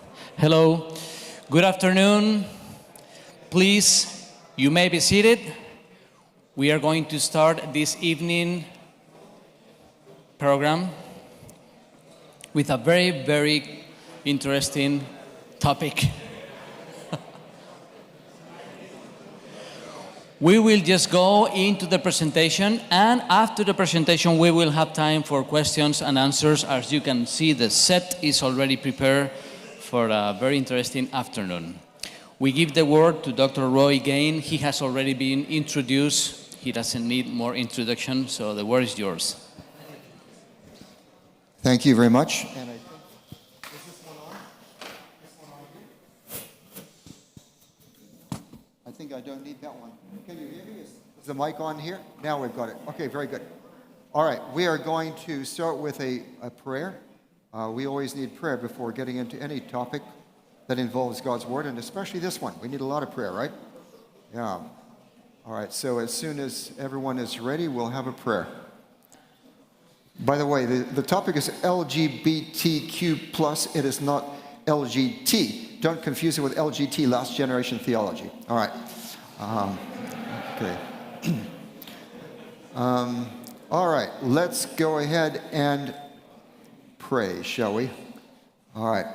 Father in heaven, as we approach your word and as we seek to learn how to apply it to modern life and to an especially difficult area of modern life, please guide our minds. Help us to know how to relate to this in a balanced way with love and compassion, being like Jesus, who was able to draw sinners to himself and yet to transform them so that they felt comfortable with him and yet they were drawn to a higher standard of his love and his purity. So guide us and give us wisdom. We need wisdom, how to deal with people and with your word. In Jesus' name, amen. Okay, LGBTQ. So we need to start with some definitions of terms. If you get into this topic in a public way with a group that is not all with you, you're not preaching to the choir, you better have your terminology straight. Because otherwise, if you misuse terminology, they will turn you off. They will think you're out of touch and you have nothing to contribute. First of all, sex. Okay, we're going to start with the word sex. Very important word. Biological status indicated by sex chromosomes, internal reproductive organs, external genitalia, male, female, or intersex. Now, intersex, we'll get to the definition of that, but I'll tell you in advance, that's when someone biologically has features of both male and female. Very rare, okay? So that's sex. It's biological, but it includes more than just the external genitalia, breast, penis, vagina, and so on. It includes more than that. It's chromosomes, which affects the brain functions and all kinds of other things. All right, sexual identity, how one thinks of oneself in terms of who one is sexually and to whom one is romantically attracted. Okay.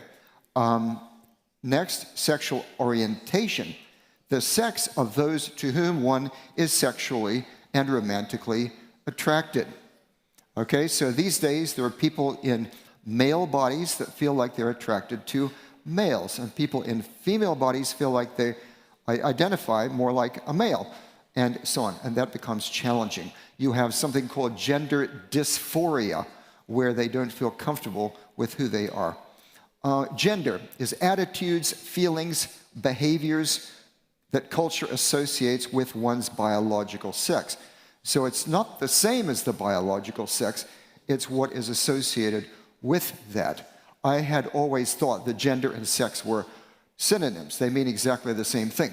But I'm getting these definitions from a site that is friendly to LGBTQ.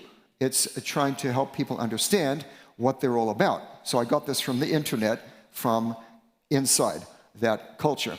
Gender identity, one's sense of who they are, whether male, female, or transgender. This is established by the age of 3 or 4. Little children realize that they are either male or female, or maybe they don't feel comfortable with either one. Gender expression.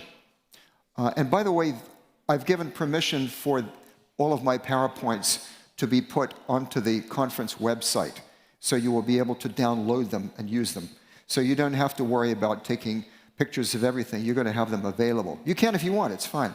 And then you'll be able to use them as you see fit. Okay, gender expression. The way a person acts to communicate gender within a culture. It may or may not be consistent with what is socially acceptable or accepted and may or not reflect one's own gender identity.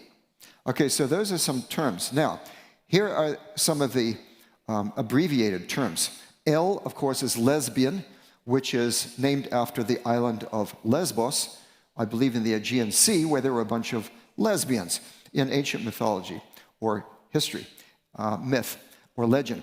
And these were females who had a whole community of females. So this is lesbian, female homosexual. Gay is a term that has come about in the last 50 years or so, and it refers to any homosexual. Many women who are gay prefer to be called lesbian, okay?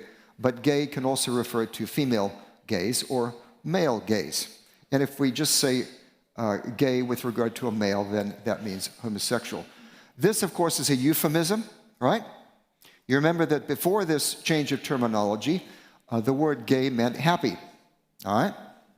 When we were young and gay, the gay 90s and the 1890s, right? I had a neighbor, a sixth grade girl when I was going to school, or she was seventh grade or something in Berrien Springs, and her name was Gay. I think she's probably changed her name now. So in any case, the word gay is a euphemism. And this highlights something very significant, that there is a whole culture of terminology. Words mean a lot, okay? And there's another term now that is nice sounding, and it's affirming, okay? What do you affirm? Well, there's Adventists affirm, right? You know about that maybe.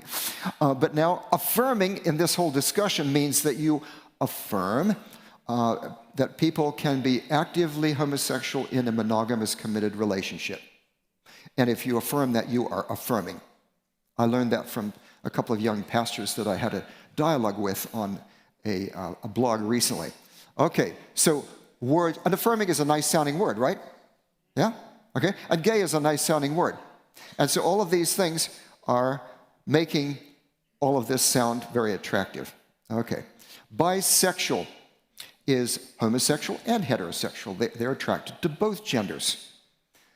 And then there's transgender, and one feels that one's identity is not one's birth sex, okay? So I may look like a man, but I feel like I'm a woman, right? And so this is the kind of thing that goes on here. Q is queer, means non-binary. Binary means male or female, but queer can apply to various kinds of these categories, and it's gender fluid. It just means out of sync with what people generally accept in the culture. The word Q can also refer to questioning one's orientation or identity. So LGBTQ, and then there's plus, limitless other identities and orientations, some of which are these. LGB, well, first of all, let's mention LGB refers to sexual orientation, to whom one feels romantically and or sexually attracted. Lesbian, gay, bisexual. Lesbian, attracted to women. Gay, attracted to the same gender, whether male or female, and bisexual, attracted to both. Intersex, okay, so here's some of the plus. Intersex, having sex characteristics, that is biological characteristics, that are not just male or female. Now, what generally happens in such a case is when a baby is born and they have sexual characteristics of both genders, then the doctor, in consultation with the parents, so a pediatric surgeon in consultation with the parents, they often choose. Is this going to be a boy or a girl? Maybe one biological characteristic is predominant, perhaps, and so they just take off the other one surgically, remove it, right? Am I correct? You're a psychiatrist, Dr. Bergland. Is that right? Okay, and you'll enlighten us more on that later. Okay, so what I understand is that now, sometimes this person grows up. They grow up, okay? But maybe they're the gender characteristics that are not obvious, that may be part of the nervous system, the brain, and so on and so forth, involved with the chromosomes, they feel like, that was a mistake. I shouldn't have been that choice. And they had to make a choice, and it's kind of like shooting in the dark in a way, because they don't know everything. And certainly a number of years ago, there was less science on this than there is now. And so the choice may have turned out to be one that the person didn't feel comfortable with. And therefore, they may want to get that gender reversed by surgery. Okay, this is not the same as transgender, in which a person is just wholly one or the other, but feels like they're the other. This is one in which they were originally biologically sort of both, and there's a choice made, one or the other, but then who they feel they are is out of sync with that choice. Okay? All right. Asexual, no sexual attraction. Non-binary is the gender is not male or female. Two-spirit, this one was new to me, identifies as having both a masculine and a female spirit. Now, I'm not sure exactly what that means, but there's certain indigenous peoples, maybe native peoples in maybe North America and so on, who have these kinds of ideas. Polyamorous. In fact, my wife and I received a message from my wife's niece recently, who just came out as polyamorous. Okay, simultaneously having romantic or sexual relationships with multiple partners. This is not the same as polygamy. Polygamy is multiple marriages. Polygamous people are polyamorous, generally, right? Okay? But not everyone who's polyamorous is polygamous because of the laws of the land. Now, for example, in Australia, I've seen on the news, maybe you've seen it too, there are two twin women, about 30 years old, who have the same male fiancé, okay? And they're both trying to get pregnant with this man, okay? So they can't get married in Australia because it's against the law, but they're polyamorous. That's an example, okay? Now, here is the Kinsey scale, which was shared with me by a psychologist. I had discussions at Andrews University with some people in the social sciences, including psychologists and so on. There were several of us who met over a period of time to discuss this issue of LGBTQ and all its ramifications, biblical and psychological and so on. So one of my colleagues shared with me the Kinsey scale. Okay, and this is a scale from exclusively heterosexual, then through only incidentally homosexual, to more than incidentally homosexual, to equally heterosexual and homosexual, and then the other way to exclusively homosexual and non-sexual. So there's a whole range of people's sexual orientation. Okay, biblical sexuality. The Bible attests only male and female birth sex. Okay, there's the word zachar, which is male, and the word nekivah. Nekivah, it's from the root nakav, which refers to a whole, basically. It's referring to the female anatomy, okay? So that's female, zachar and nekivah, two genders in the Bible. No intersex, although this is a reality now in our world. There is intersex. The Bible doesn't refer to it, but it's here now. Only heterosexual activity is permitted, and only within marriage in the Bible. The Bible rules out homosexual activity. We will unpack that shortly. There's silence in the Bible on the possibility of LGB orientations or transgender identity and so on. There's silence in the Bible about that, and we'll talk about the ramifications of that. Silence is something that may mean more than we think it does. When there is silence, it can be very important. One example is in the the curses in Genesis chapter 3. Remember when Adam and Eve sinned? And then there were curses on 2 out of the 3 creation institutions that God set up. It affected, first of all, marriage, relation between the man and the woman, right? And then it affected work. Man, you're going to live by the sweat of your brow. But there's a third creation institution. What is it? What's the third one? Sabbath. dead silence, total silence in Genesis 3, no curse that involves the Sabbath. That's a silence. It's huge silence. You know what it means? It means that Sabbath remains a little piece of paradise. Huh? Now, in music, when you have a rest, it means silence. That's part of the music. It has meaning, right? Okay, so when there's silence on something like this, that means that God isn't really concerned whether a person has homosexual orientation or heterosexual orientation, as long as they don't act on it. The Bible is concerned with whether you act on it or not. Okay? We'll talk about that more. Biblical sexuality, therefore, what matters is not one's sexual orientation or gender identity, but whether one is faithful to divinely revealed standards of sexual purity in terms of actions. Okay, that's what matters. One can be LGBTQ in terms of orientation or identity and not sin if one does not cherish. Remember what Jesus said? If a man looks on a woman to lust after her, well, if a man looks on a man to lust after him, right? Okay, that's sin. If one does not cherish or act on desires that the Bible defines as sinful. So the silence means it's okay. See, it's not a sin for me to be heterosexual. Now, I think most of us here are heterosexual. And I'll ask you a question. I won't ask for a show of hands. I think most of you are married. Are you attracted to members of the opposite sex aside from your spouse? Huh? Yeah? Okay. Is that a sin to be attracted? No. As long as you do not lust in your heart after them and say, what I would like to do with that person if I could get with them, or undress them in your mind or something like that, right? Attraction. God made us that way, right? So if a person is homosexual and they have that attraction, but they don't lust or they don't act on it, that is not a sin. Now, if you question whether that's just my opinion, there was a conference on sexuality in Cape Town, South Africa in, 2015 or so? Some of you were there, right? Anybody was there? Yep, some were there.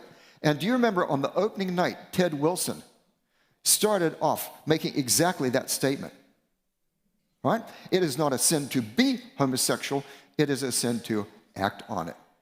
So we need to be careful in our discussions of terminology. When we don't want to say homosexuality is a sin. Homosexual activity is a sin. All right? And that's important to get across. Because otherwise, you make the person who has that orientation, and maybe they can't help it, you make them feel like they're an abomination. The person is an abomination. And those kinds of things lead to suicide. We don't want to do that. Okay, purpose of God's law. And I'm just going to focus on the latter part. God gave these commands to the Israelites, and Moses says, for your good. You see? They're not for God's good or just God's good. They're for your good. God is not just arbitrary, making up these things to make your life difficult. Everything that he gave us is for our benefit. Now, sometimes it's difficult to reconcile that, especially in our broken world. It's hard to figure out, well, is that really for my good? And we can rationalize and everything, but we have to trust divine wisdom. Radical obedience. Adam and Eve didn't have that radical obedience, right?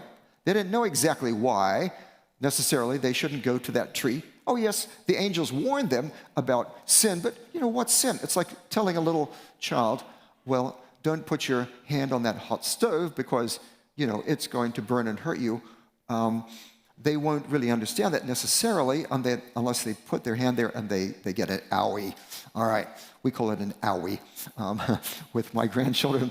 Okay, so you see, there's something called radical obedience. When you don't know why you should do something, but you trust someone who has experience or knowledge that you don't have, and you trust and do according to what they command or recommend. Now, this is, I think, an important concept, and that is the differential between our knowledge and that of God. I have 2 dogs at home. I was sorry to... they always look very sad when I leave, and they're there. Somebody's taking care of them. But my 2 dogs. Now, my dogs, there are a lot of things they don't understand. They don't understand when my wife and I leave, we just disappear and then we come back. We can't explain it to them. Many things they don't understand. Some words they understand. Beach. Yeah, we're going to the beach. Yippee. Woof, woof, woof, woof, woof, woof. Bath. Ooh, tail between the legs. Run and hide. Okay? Some things they understand, but many things they don't. They don't understand why I sit in front of this kind of box so many hours a day. What am I doing? You know, doesn't even smell. What are you doing? Look, between me and those dogs, there is a hugely smaller differential of intelligence and knowledge than between me and God, who made the universe with, what, over 2 trillion galaxies or something like that. Just think about that, right? The differential between me and God's knowledge versus me and my dog's knowledge. And I may think there's a huge difference between me and my dog's knowledge. It's far less than between me and God. So God knows a lot of stuff I don't, so it is a good idea for me to listen to him. Yeah, all right, for your good. A popular modern attitude is this: I should have the right to identify myself, express myself, and act according to who I feel I am. And that's my right. If there is a God who is my maker, he is responsible for who I am, so don't blame me if I act accordingly. In fact, Pete Buttigieg used to be the mayor of South Bend, Indiana, where I flew out of. That's about 20 minutes drive south of my house. And then he ran for president, and then he's president. He was the minister of transportation, I think he is. And Pete Buttigieg is married to a man, okay? And so he said exactly this: if you have a problem with me being homosexual, talk to my maker. You know? But this is a false theodicy. Theodicy is justification of the character of God, which overlooks the fall into sin. It overlooks the fact that God didn't create me this way as an ideal. There's the fall into sin. There's the great controversy. And a lot of the things that we have are part of our brokenness. And so that is incorrect biblically. Now, here is an interesting attitude. British actor and gay rights activist Ian McKellen. And I've highlighted here part of his words. This is in Time magazine in 2012. Do you still rip Leviticus 18 out of hotel Bibles? Yes. And I have people who send me the page tied together saying, if you want to hang that up in the smallest room in the house, that'll do. The smallest room in the house is the bathroom, the toilet room, okay? That's a way to show total contempt for Leviticus 18, because that's where the first great commandment against homosexual practice is. And so this is showing total contempt for the Word of God. Now, here are some different kinds of attitudes to God's Word. Ignore it, rebel against it, try to change it, replace God's law with human political correctness. And for many people in the modern world today, which is US, Europe, Australia, the law of God is not the 10 Commandments. The moral law is political correctness, what we all agree to. Now, if you feel comfortable with that, think again. In the 1930s, in part of Europe, there was political correctness, right, about Jewish people. That was political correctness among most of the population. And you know what happened as a result. Okay, it is not safe because it's based upon human rationality and reasoning and prejudices and all the rest of it. It's very, very dangerous. Okay, and in fact, without having moral absolutes, which political correctness does not, it changes. In fact, it's changed radically in the United States just over the last few decades. If you don't have moral absolutes, that's a problem. Because you think of playing in an orchestra. How many of you play an instrument, musical instrument? Okay, some of you do. If you play in an orchestra and you don't have an agreement that the note A, just below middle C, is 440 vibrations per second. That's A. Boom. You always hear the oboe at the beginning because an oboe is hard to tune. They always play that A. Everyone tunes to them. And it's agreed A is 440 vibrations per second. What if someone says, no, I think it should be 320 or 110 or, whatever. And then everyone plays. What's it going to be like? Yeah, cacophony. All right. Here's another approach to God's law. Accept God's law, acknowledge failure, and accept God's pardon and transformation. This acknowledges we're all sinners, we're in need of a Savior, and we want to accept His Holy Spirit for Him to transform us and lead us to something better than who we are and what we have. These are some different attitudes to God's law. Now let's talk about homosexual activity. These are the two key texts. Leviticus 18:22, Leviticus 20, verse 3. What could be clearer? It's clear. I may as well just sit down, right? Absolutely. Ve'zachar lo tishkav mishkavei isha toeva hi. Ve'ish asher yishkav ve'zachar mishkavei isha toeva asu. Shnehem mot yumatu demehem bam. Okay, so let's look at the translation. You will not have sexual activity with a male like sexual activity with a woman. It is an offensive thing. If there is a man who has sexual intercourse with a male like sexual intercourse with a woman, both of them have committed an offensive thing. They will indeed be put to death. Their blood guilt is on them. And that's my translation. Draft translation for the Common English Bible, of which I was the primary translator for Leviticus, okay? I prefer my original translation more than the published version because the editors kind of messed it up to make the language clearer and everything, but it's not as accurate. All right, so that's my translation. Now, literally, however, Leviticus 18:22 and 20:13 refer to male homosexuality as literally to lie a male the lyings down of a woman. To lie a male the lyings, to lay someone. It's a direct object. Or it could be that et could be a preposition et, meaning with, to lie with someone. And the lyings down, plural of mishkav, the word mishkav means bed, or the place of lying down, or then by extension, the act of lying down. Okay? This is pretty clear. This is not technical language. It's pretty clear. Lie covers going to bed and having sex, including, okay, we're all adults here, right? So I'm going to use some adult language here, including foreplay, penetration, and ejaculation. It's not just penetration, because there is another Hebrew expression for just penetration, and that is natan, to give or put or set, plus shekovet, a noun that none of the translations translate. You won't find any of the translations translating it. But Harry Orlinsky, in an article years ago, showed that this word means penis. Okay? So Leviticus 18:20, you shall not put your penis in your neighbor's wife. That's what it says. None of the translations translate it. Okay? The Bible is raw, it's explicit, and the important thing is clarity. And if you're shocked by it, too bad. It's not Victorian. Okay, so what I'm saying here is that shakav, just the word shakav, to lie with someone, includes the whole sexual experience. It's not just penetration, as some scholars have tried to say.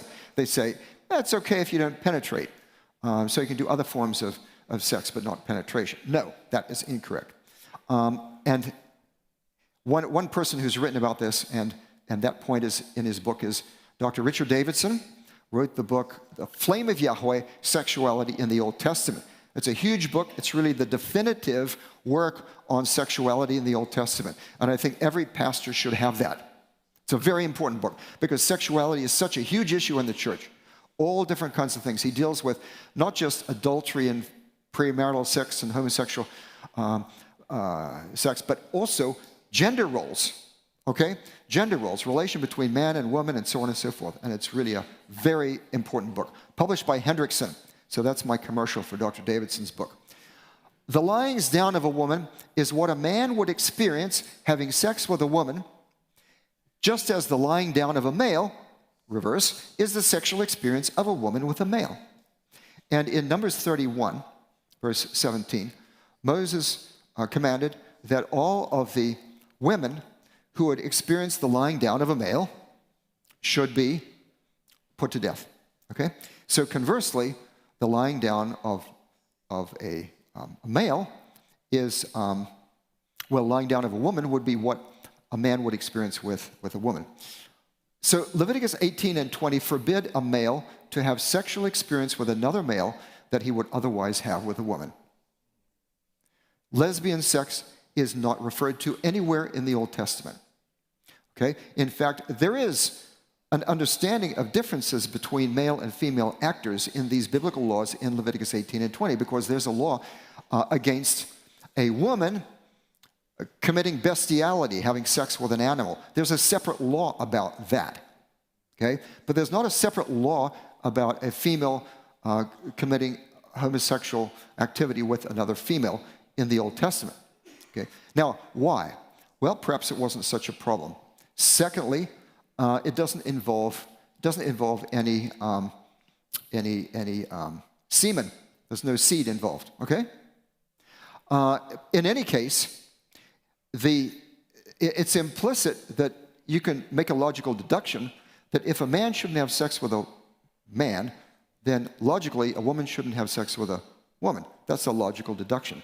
The biblical laws are not comprehensive. They don't cover every possible case. They give examples. And I've written about this in my book, Old Testament Law for Christians. And so we have to follow up on the logic of that and say, if that, then logically that. Okay? Now, Romans 1:26, however, does explicitly refer to women committing shameful acts with each other, being attracted to each other, and that is wrong. So in the Bible, it does refer to female homosexual activity or lesbian sex. There are no culturally dependent elements in Leviticus 18 and 20. Some people have tried to read that in, saying it's culturally dependent, it's their culture, it's not our culture. No. Neither in the Ten Commandments we find you shall not commit adultery. No culturally dependent elements. It's just simply it's transcultural. All right? And the same is true here. It's simple, clear, unambiguous language. It's in the context of moral laws. If you look at the laws around it, you have incest, adultery, bestiality, sex with an animal. They're all moral laws in these contexts. And this is another one. So there's timeless divine identification of homosexual acts as moral failure, which is sin. The rest of the Bible consistently condemns homosexual activity, and you can find it in a number of other places. I won't go through all of these. We'll refer to some of these, however. Now, there's a man by the name of William J. Webb, evangelical scholar, who's written a book called it's called Slaves, Women, and Homosexuals. Slaves, Women, and Homosexuals. A good book. And what he shows in the Bible is that with regard to slaves and women, there is a trajectory from the fall and from a low level of status. The Bible raises those people in status to equality with free people and with males.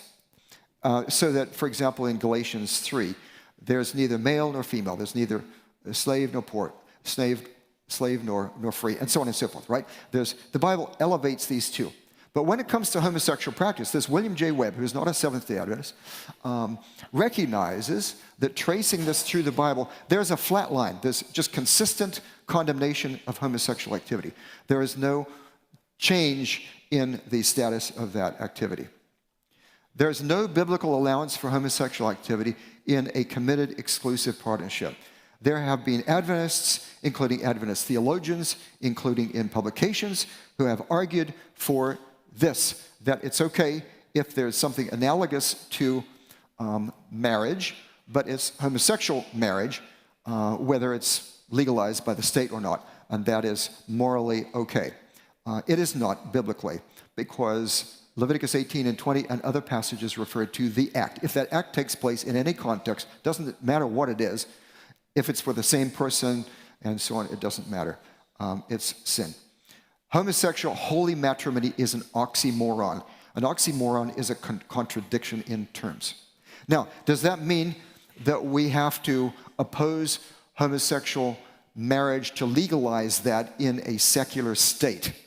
And that's something I will leave to my colleague, my former colleague, but he's sort of still partly a colleague, Nicholas Miller, was at the seminary and deals with legal issues, and I'll leave that kind of question to him.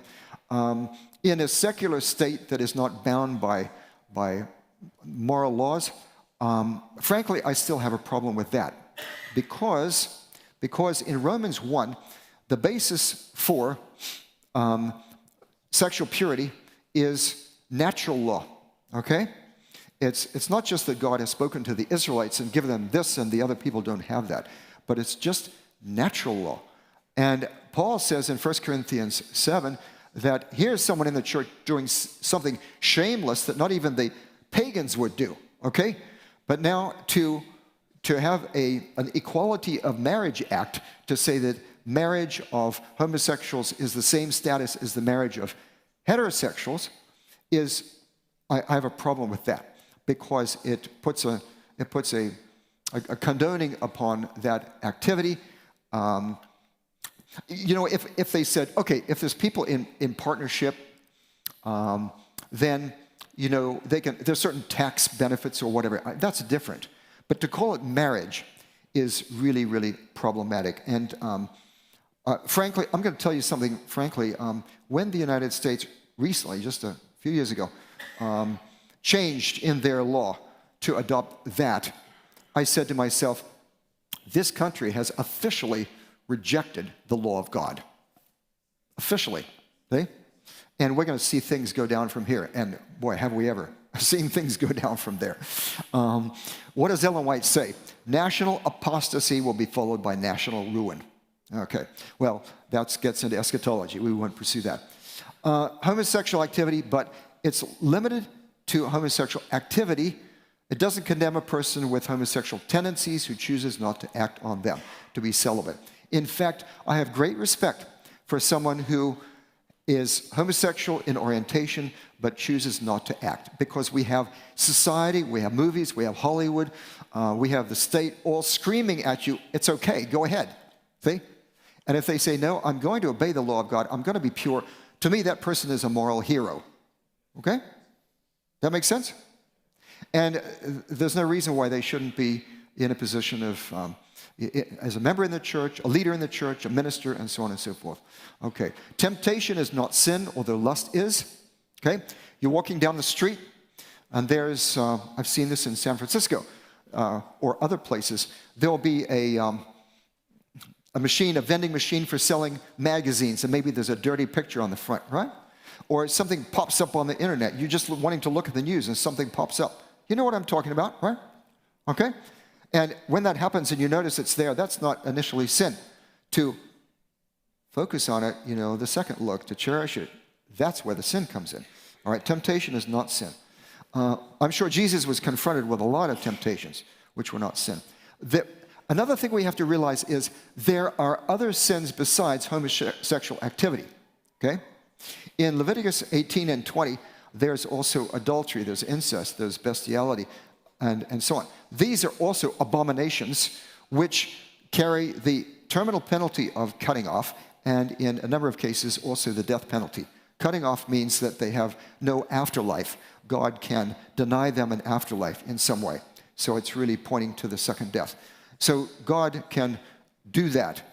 And so what we shouldn't do is to make a person who is homosexual feel like that's the worst sin there is. It's the only sin that's, yes, it's very bad. But there are other really bad sins. One of them, folks, is self-righteousness. Jesus had a lot to say about that. And that can rise to very high levels, can't it? Even in the church. All right, penalty under Israelite theocracy, not now. So we shouldn't be trying to stone people for this. It's not part. We're a church, not a civil state, so we shouldn't be trying to carry out civil laws as if we're under the theocracy. We should protect and defend the basic human rights of everyone in a non-theocratic state, okay? This is maybe something that we could consider how to do this. To stand up for the basic human rights of homosexuals, even if they're practicing, maybe especially if they are still human beings who Christ died for them. Yes, they need the gospel. They need to learn what's right and what's wrong, but we can defend their lives, their right to not be harassed or intimidated or attacked or ridiculed or anything like that. We need to respect them as human beings. And I think if we do that, it's going to really help a lot towards taking away prejudice towards the church and God. Attempts to avoid condemnation of homosexual activity.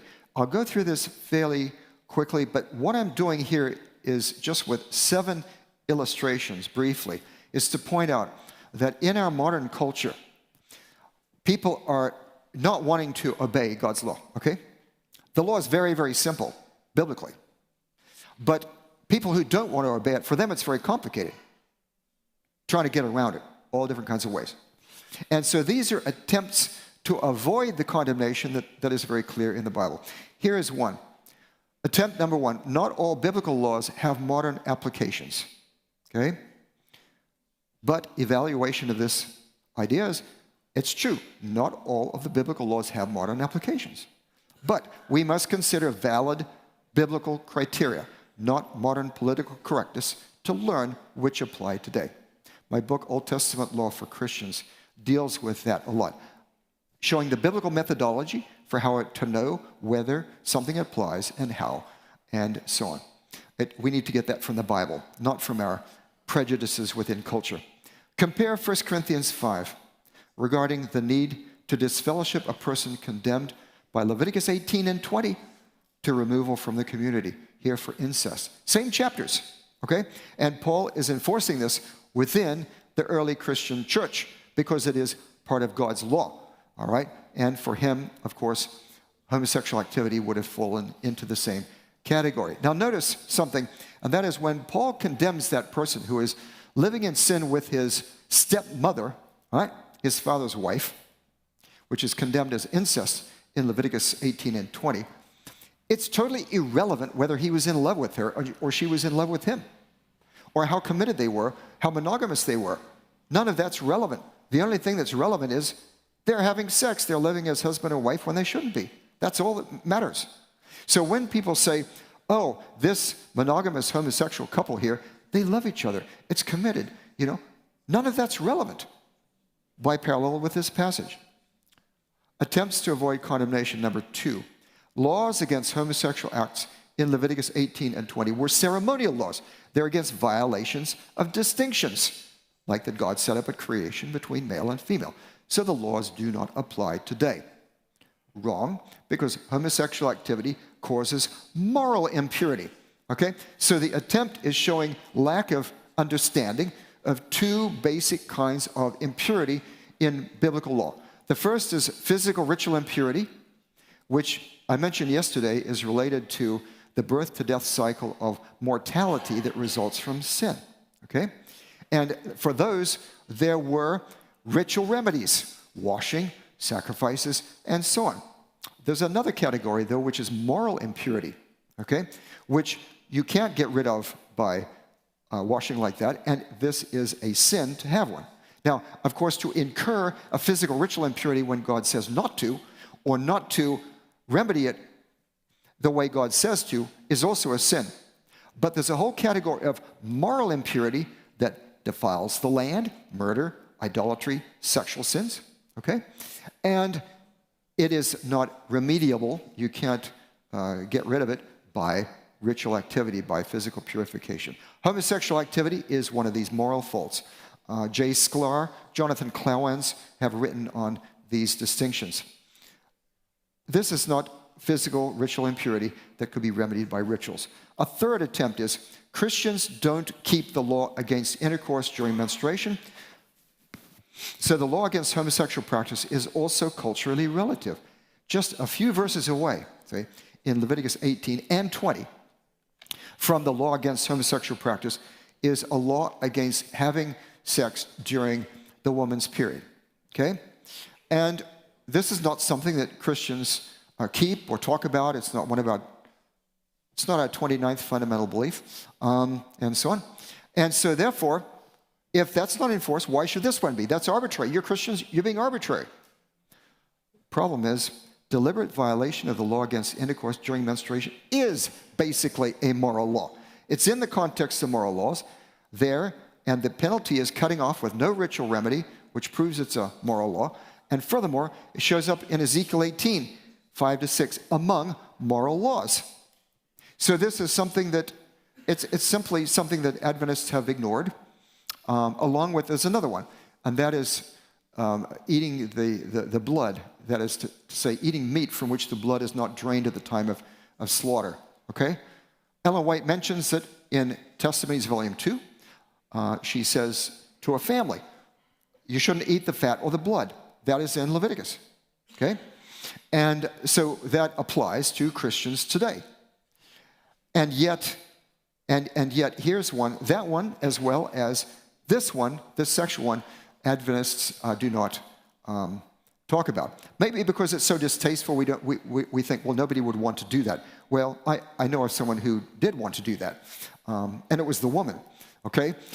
So it is relevant. And so this is something that, in fact, these two cases made me, in the introduction to my book, Old Testament Law for Christians, say that I'm going to refer to laws here in the Bible, and there is no denomination that is keeping all of these laws.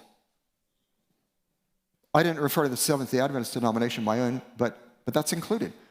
We're not referring to or keeping those laws. Should we? Yes. So this is just simply a mistake. Okay? I would, and I said this in Brycom, you heard me, Elias. I said, I would sooner drink a Bud Light, that's a beer, than I would eat meat from which the blood is not drained at the time of slaughter. And yet, in our, you can't become an Adventist if you're drinking alcohol and smoking cigarettes. That's far less significant than eating meat with the blood, which in the Bible is a moral fault. That's a very serious sin. It's showing disrespect for life that God has created. Okay, so I won't pursue that anymore, but think about it, and somebody introduce it to a GC plenary session and get that to be part of what we teach. There's meaning to it, and it's significant.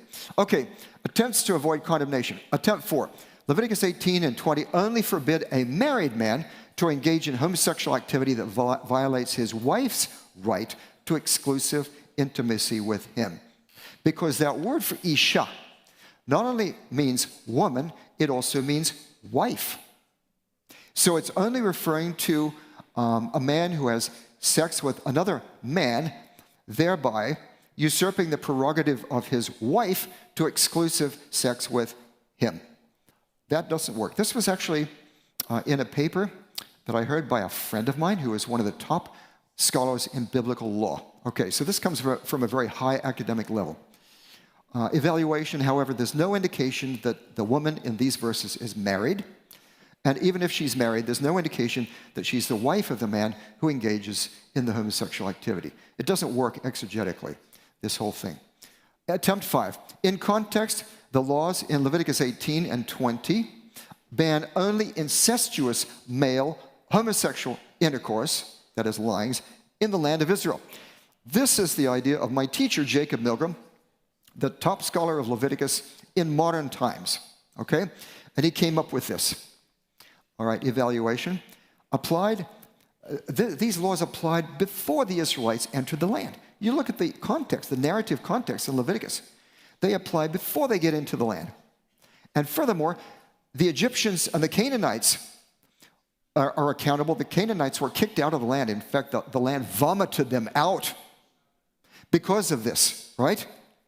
And so it doesn't just apply to Israelites in the land, and it's not just about incest. Lyings is not just incest.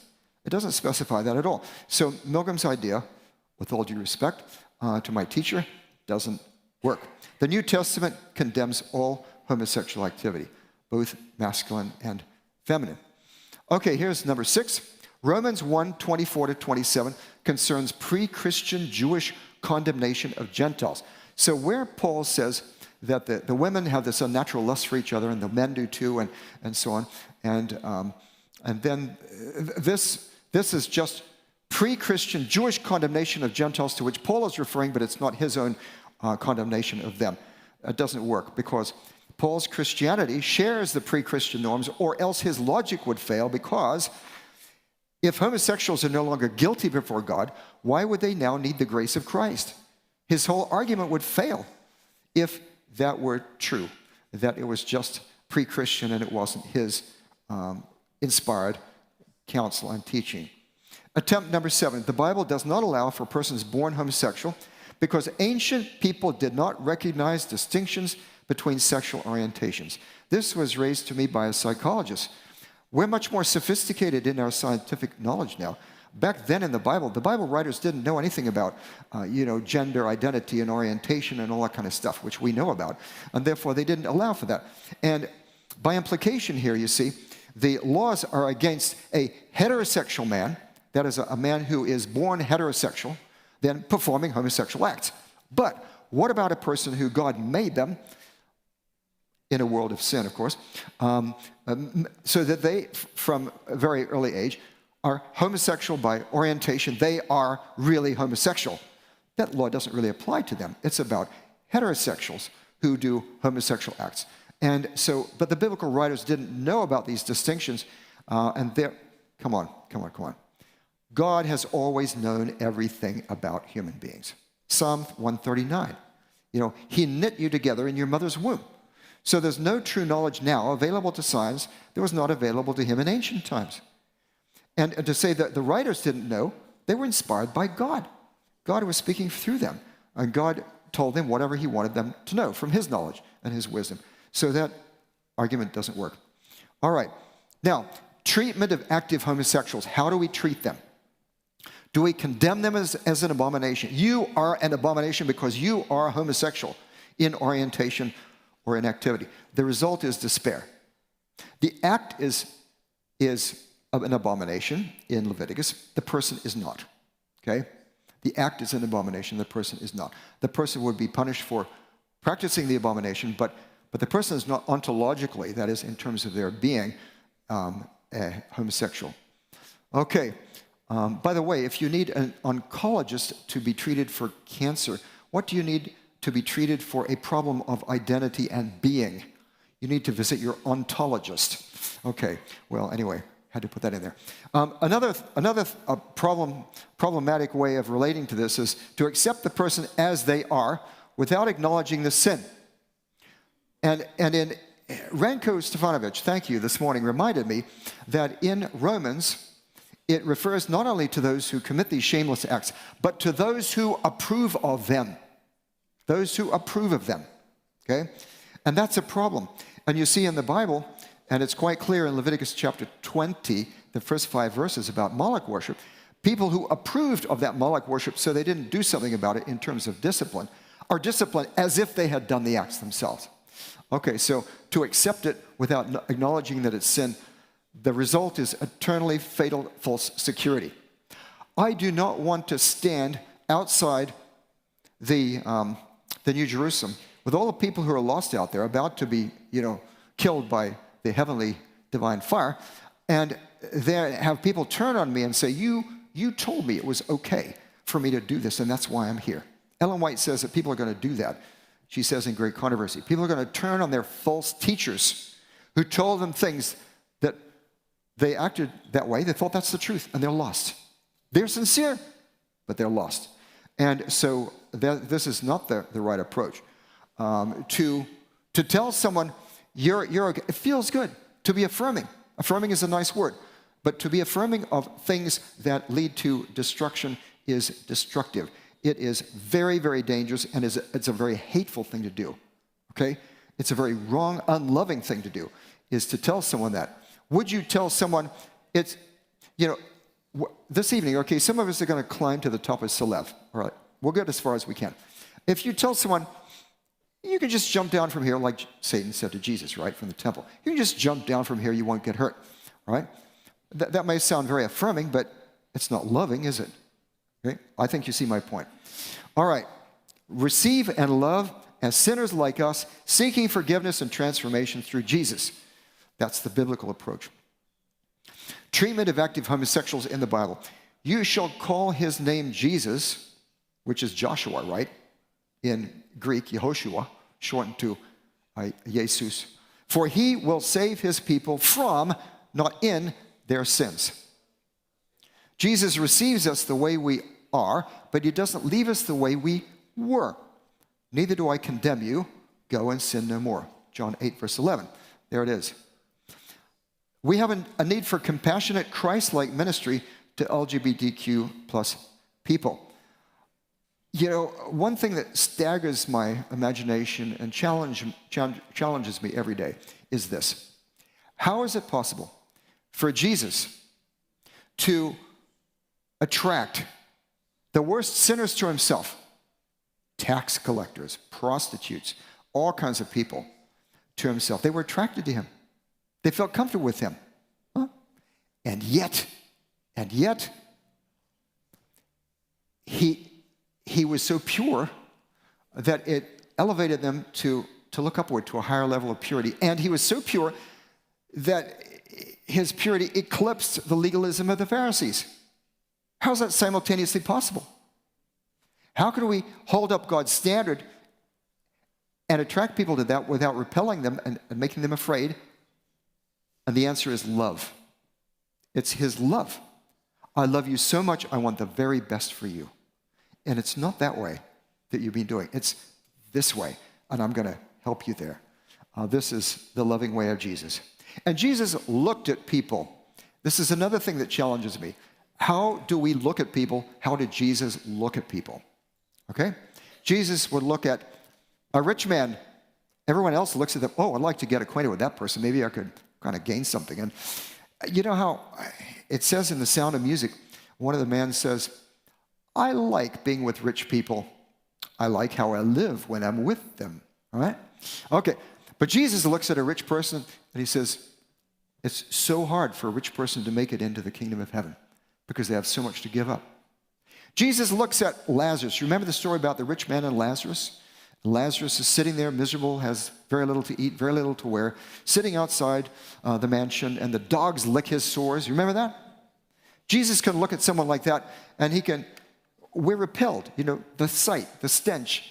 Ugh, yuck, I want to get out of here as fast as I can. That's the natural human reaction. Jesus looks at that person, he's drawn to that person needs help. And how can I transform that person in my Father's kingdom? We may look at a person of the opposite sex, someone of a category we're sexually attracted to, and we may be tempted to think, wow, what could I do with that person? Or I'd like to get close to them and so on. Jesus looks at them. He's not thinking about himself. We're thinking about ourselves, you see. And in all of these categories, Jesus is thinking about others. And Jesus looks at them, what a gift to their spouse. See? He's thinking about the others and the blessing of that. So looking at others, ministering like Jesus, praying for that love is the key to ministry to all kinds of people, including LGBTQ people. And without that, there's no hope for ministering to these people. Galatians 6:1-2, brothers, if anyone is caught, and sisters too, right? If anyone is caught in transgression, you who are spiritual should restore him or her in a spirit of gentleness. Huh? Keep watch on yourself, lest you too be tempted. Bear one another's burdens and so fulfill the law of Christ. That's the key. Straight heterosexual Christians need to overcome some barriers to LGBTQ plus people. First, the assumption that they're naturally that way by choice. Some are. Some are not. And I've listened to, converse with some people who, there was one man, he spoke at the village church. He told us that he was raped by a man when he was a child, okay? And this caused him a lot of problems. He got into homosexual practice and was very promiscuous and so on for many years. Then he was converted and ended up married with children, okay? So that's a story of tremendous redemption.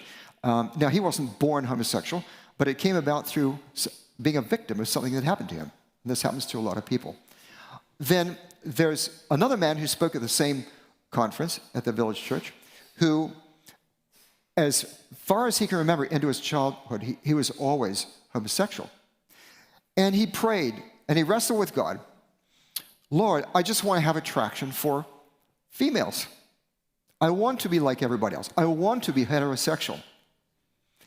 He wasn't given that gift. And it's like, the Apostle Paul said, I have this thorn in the flesh. Lord, take it from me. And the Lord says, my grace is sufficient for you. So this man is committed to being celibate. He doesn't have a life partner. And he's encouraging others who have that orientation to be celibate. So there's different kinds of LGBTQ people. The assumption that any of these people can change to become heterosexual. All right? Some can. And even with a lot of prayer, God doesn't give them that gift. Others, they pray that, and they do change. The assumption that all of these people are sexually active or even promiscuous because they have that orientation is an incorrect assumption. We shouldn't draw assumptions. Just like a single heterosexual person, we shouldn't assume that they're being promiscuous, right? And then there's fear of contamination, being around people who are an abomination. That's a big fear, especially when they're around our children, all right? Okay. Would it help, this is just a question, would it help to have a new designation for Christian LGBTQ plus people who choose to live by biblical principles of sexual purity? Because for many people, the word, for example, gay, that is male homosexual, automatically means practicing or active homosexual, okay? And so therefore we have some terminological confusion going on here. And what about a person who chooses to be celibate? Maybe it should be C, okay? C category for celibate or something like that. We can talk about that in our panel and when you speak from the floor. Bear one another's burdens. I'll just reiterate that. The burden of these people is our burden. We may want to think, oh, it's their problem. It's a tiny minority in the population. It gets a lot of press attention, doesn't it? It gets a lot of attention from our young people. And our young people are being shaped by the culture. And perhaps most Adventist young people in the developed world are getting fed and are accepting the views of the world about LGBTQ+. And if you notice in Time Magazine, on CNN, in all kinds of different venues, the moral high ground is to affirm the rights of these folks. That's the moral high ground. Anyone who doesn't do that is a bad person. Many inside and outside our faith community are watching to see if we demonstrate the genuine love of Christ. And our young people are watching us. Are we going to be loving toward everyone? Or are we going to shun and exclude these people? And even if we exclude them from membership, we'll talk about that in a minute, many would condemn us as unloving. You don't have the love of Christ who just accepts everyone, and so on. And this is a challenge. We have to somehow overcome this barrier. Like Christ, we must balance God's justice and mercy, which are the two parts of his love. Most people understand that mercy is part of love. They do not understand that justice is part of love as well. And when God says, this is a boundary that you need to keep, that's justice. That's part of God's love, and that's part of his protection. We don't necessarily understand why God keeps us in that boundary. Don't go and eat from the fruit of that tree, for example. We don't always understand it, but we should accept it. I'll give you an example of radical obedience. In Australia many years ago, in I think northern New South Wales, there was a mother who had 3 small children, and she was walking with them on a country road, okay? All of a sudden, she said to her children, stop. They obeyed. They stopped. Now, that's radical obedience. They didn't know why she said stop. They didn't say, oh, why should I stop? And keep on going. They stopped. And a very deadly, very aggressive brown snake slithered across the road right in front of them, okay? Australia has more species of poisonous snakes than any other continent. Radical obedience protects people in a lot of ways. One of those children turned out to be Allison Nelson, the great concert pianist. Okay? So that's radical obedience, and we need more of that. SDA church membership for active homosexuals? No. See 1 Corinthians 5. Can't do that by analogy. Okay? No membership for one who commits what would have been a capital offense, that is a death penalty offense, under the Israelite theocracy.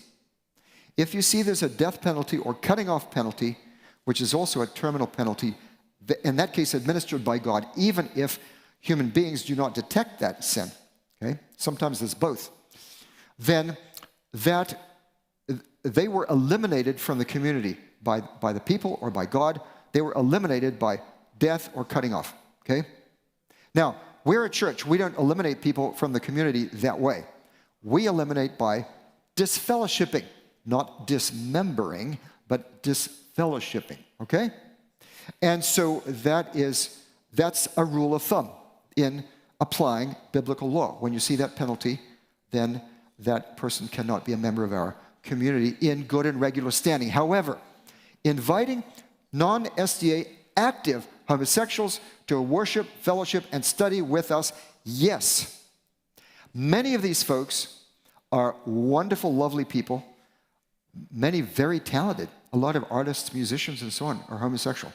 And to have them contribute their talents and to worship with us and so on, no problem. And then we'll pray for them and work with them and let God then draw them. Now, there are other kinds of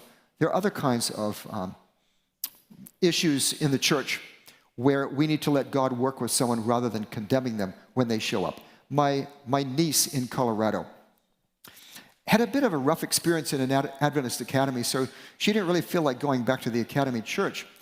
But after a couple of years, she decided, okay, I'll go back. So she went back to the church, but she was dressed in a way that wasn't totally appropriate for a Christian young person. She knew that, and I think she was wanting to test. She walks in there, and there's an older woman who says, "You're not appropriate. You should go home." Well, she did, and she didn't come back. Okay?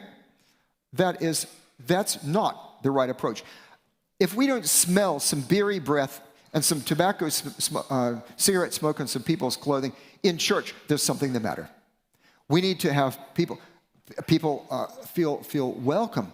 We need to go to the highways and byways and draw them in, as Jesus did. And if we're not doing that, there's a problem. It's not a sanitized club. And I'll just tell you a little brief story about that.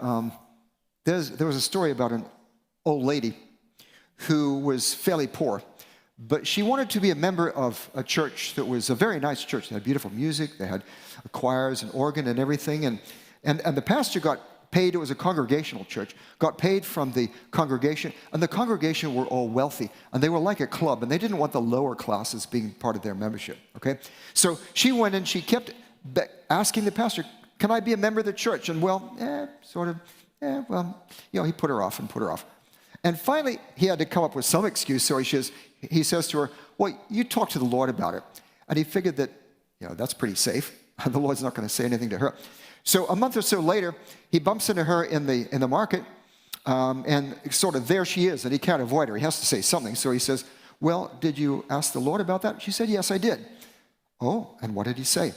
He said, "Don't worry, sister. I haven't been able to get into that church for the last 20 years either." So, see, to be exclusive like that. And here's another story, and that is when I went to speak years ago at Northern California Camp Meeting, I met one of my former students. I asked him, "How's it going in pastoral ministry?" He said, "My number one problem is my church members don't want to have anyone else come in and join." You know what Jesus is going to say to those people? Matthew 25? Yeah? What's he going to say to those people? I think you know. That is those people are lost. They're lost if they don't want someone to come in. They not only don't want to go out and bring them in, they don't want them to show up if they come by themselves. That is terrible. Okay, Matthew 9, verse 10, Luke 15, Jesus welcomed tax collectors and sinners who were drawn to him. A person known to be a celibate homosexual, including bisexual. All right? Homosexual includes bisexual. Right? As a minister, church leader, yes, provided that the person influences others to sexual purity. Now, I understand that in this division, this is not a hypothetical situation. I've seen on the news a case, okay? So the question is whether the person is active or not. If not, then not a problem. But notice I said, provided that the person influences others to sexual purity. If they come out in such a way that condones others to active homosexual practice, that's a problem. Okay? Aside from their own sin or not. Okay? Influence is important. However, if they come out and say, "Look, I got to tell you who I really am, but I've chosen this because God's law says it, and his grace is sufficient for me to overcome and be sexually pure. And that's the way you need to be if you're like me. That is, I think, very positive. Okay? Homosexual orientation by itself, as I said, is not a sin, just as heterosexual orientation by itself is not a sin. 1 Corinthians, now my heading here is Hope for Sexual Purity. 1 Corinthians 6:11. And this is what some of you used to be, past tense. See verses 9 and 10, including homosexuals. And it's not just homosexuals, it's a whole series of other sins. But you were washed, aorist tensed. You were sanctified. You were justified in the name of the Lord Jesus Christ and in the Spirit of our God. Notice here, you were sanctified at the time of conversion, in that you became holy and that you had a connection to the holy God. Ellen White, by the way, says that sanctification is the work of a lifetime. How dare Paul contradict Ellen White? Huh? But the point is, both are true because a person becomes holy at sanctification, and 1 Peter 2 verse 4, or is it 2 Peter? No, 2 Peter 1 verse 4 says that when you become converted and transformed, you are a partaker of the divine nature. Partaker of the divine nature. So you become sanctified in that sense, but then that holiness grows throughout the rest of your lifetime. Just as there were degrees of holiness in the Israelite sanctuary, going from the court to the holy place to the most holy place where God is. So as we become more like God in character, which is his character of love, we become more holy. And Deuteronomy 30, verses 11 to 14, is basically saying, these commandments that I'm giving you, are not too hard for you. And he doesn't mean in your own strength. I'm reading first selected messages from my morning devotions. I'm going through that. And Ellen White reiterates over and over and over again, yes, we can overcome completely if we have the relationship with Christ. Without that, we can't do anything, nothing we do. No temptation has overtaken you, except such as is common to man. But God, who is faithful, will not allow you to be tempted beyond what you're able, but with the temptation will also make the way of escape, that you may be able to bear it. So God is going to provide an off-ramp. Take the off-ramp, all right? And that's a wonderful promise.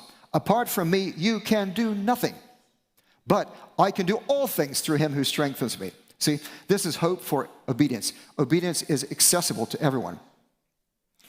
And here is a wonderful verse, Jude 24 to 25. Now to him who is able to keep you from stumbling, to present you faultless before the presence of his glory with exceeding joy, to God our Savior, and so on. So he is able. Do we really believe that he is able to give us victory over these sins? Do we believe that he is able? Or do we not? A lot of folks don't. I believe that he's able. And I may be weak and faulty, but I want to depend upon his strength. If I stumble, he's going to pick me up and give me hope. All right, that's the end. And here is the cover of the book, Homosexuality, Marriage, and the Church, Biblical Counseling and Religious Liberty Issues. Very, very rich. This was developed out of a conference we had at Andrews University a few years ago, dealing with different aspects of this. And it includes a number of different articles, including one by me. This is just my publications, because there's many, many. I told you about Richard Davidson's book, Flame of Yahweh, Sexuality in the Old Testament. And this is Old Testament Law for Christians, published by Baker Academic. These are just ones by me.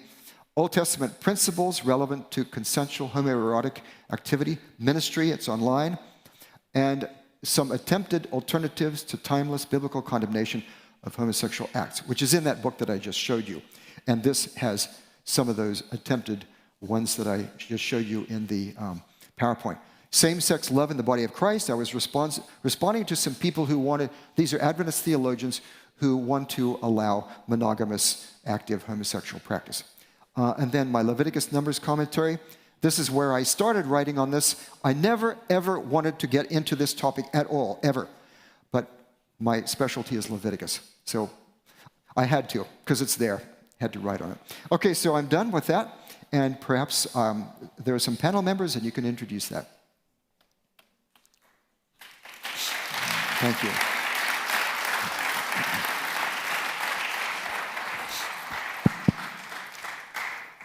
Thank you, Dr. Gane, for the comprehensive presentation. So now is the time for our panel discussion, Q&A questions. I want to invite all the scholars and presenters who want to join us to come here. Also the divisions administration, if you want to join us also, so that we can ask questions, make comments, and speak about. Maybe somebody can help me to move the... Oh, yeah, I can move my computer. Or else, do you want it up there? Because we can show our coordinates if you want, the Bible software program, to look up texts if we want. Yeah. Okay. Good. I can just hold it if you want. Yeah, that's good. It's okay for you, sir? Yeah, sure. Is it okay for me to be here? Yes.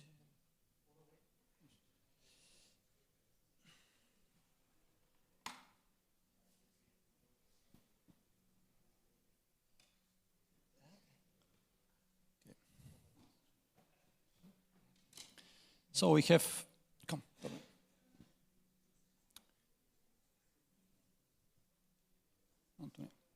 We have about 40 minutes to discuss the topic. Anthony, please.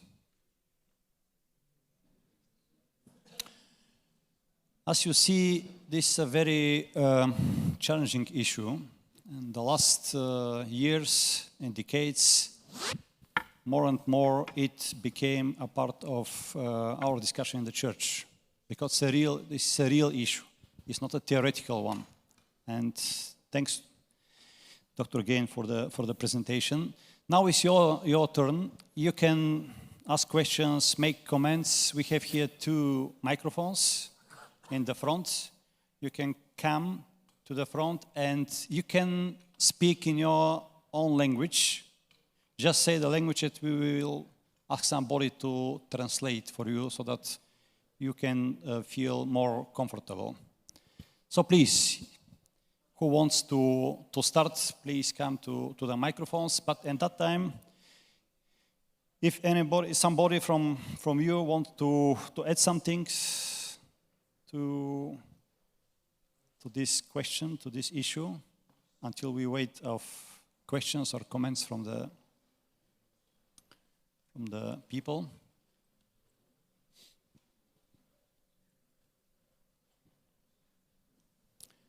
I know that every beginning is a little bit difficult, and maybe we will be short of time until 6. But please, if you have questions, you can join us.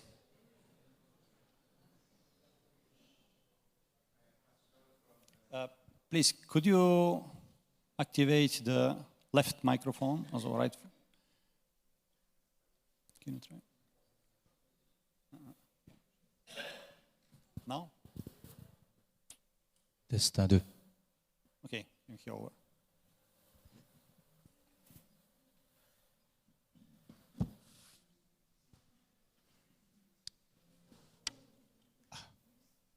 It's okay? I am from the Northern Conference of France. My question is just an example, or let's suppose that I am a pastor. Yes, I am. I declare by myself that I am a homosexual, but not a homosexual in activity, as you have said. Can I continue to be in pastoral ministry? That is my only question. Be sure that I am not homosexual. Thank you. Yes or no? Yes. Okay. Thank you. Thank you for your question. So it's a practical question about our ministry. We are colleagues here, and thank you for your openness to raise this question. Does somebody want to comment on it?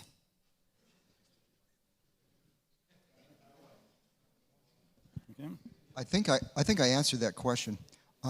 However, making church policy is above my pay grade. I'm just a lowly exegete, okay? Trying to find out what the Bible says.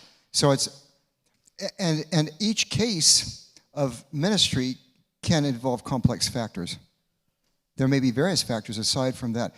That one factor alone, however, if there is a pastor who turns out to be homosexual in orientation but not activity and is really exemplary in upholding that, I think that's a very helpful example to not only our other homosexual people, but also when the church would allow that, it would send a huge signal to all of our young people especially, and to others including outside the church, that we have a balanced view on this, and that we're not condemnatory to a person for just the way they are. Because if we do condemn someone like that just for the way they are, then people are going to say, well, the church is very unjust. And that's going to cause, I think that'll cause massive problems spiritually for a lot of people. That's my personal view. But as I said, I'm just an exegete. I don't make policy. Okay, thank you, Roy. Anthony? We do have examples where a pastor was single and unmarried and was ordained and became a conference president. There was no questions asked about their sexual orientation or their attractions, and that person operated very effectively as a pastor and a conference president. Were they homosexual? They were not. Not homosexual. Not homosexual. But single. But single. Yeah, like Paul. Okay, thank you. I mean, it's a clear answer to the question. Please, Barna? Just a moment to I think the question is, we can answer simply, and we say, yes, the person can be. But I think the church will need to start a discussion on what it means to be a pastor. Because sometimes we have this, and I think Torben mentioned this morning and yesterday, that there's a higher expectation for the pastor's spirituality and morality than from the church members. And yes, somebody can be a member, for example, if the person is not a practicing or homosexual. But when you are a leader in the church, you have to be a notch higher. And I think we need to engage in this discussion. I would come up with another question. Can somebody who is divorced be a pastor? That is a clearly failed relationship. And yet we have many of them. Can a pastor whose wife has been unfaithful to him forgive the wife and stay as a pastor? I mean, there are many questions. It's not just about homosexuality. It's many other questions. And I think we need to come back and discuss about what it means to be a pastor. What are the requirements? What are the expectations? And I think once we clarify those things, we will be much closer to answer this particular question. Thank you, Barna. Ludmila?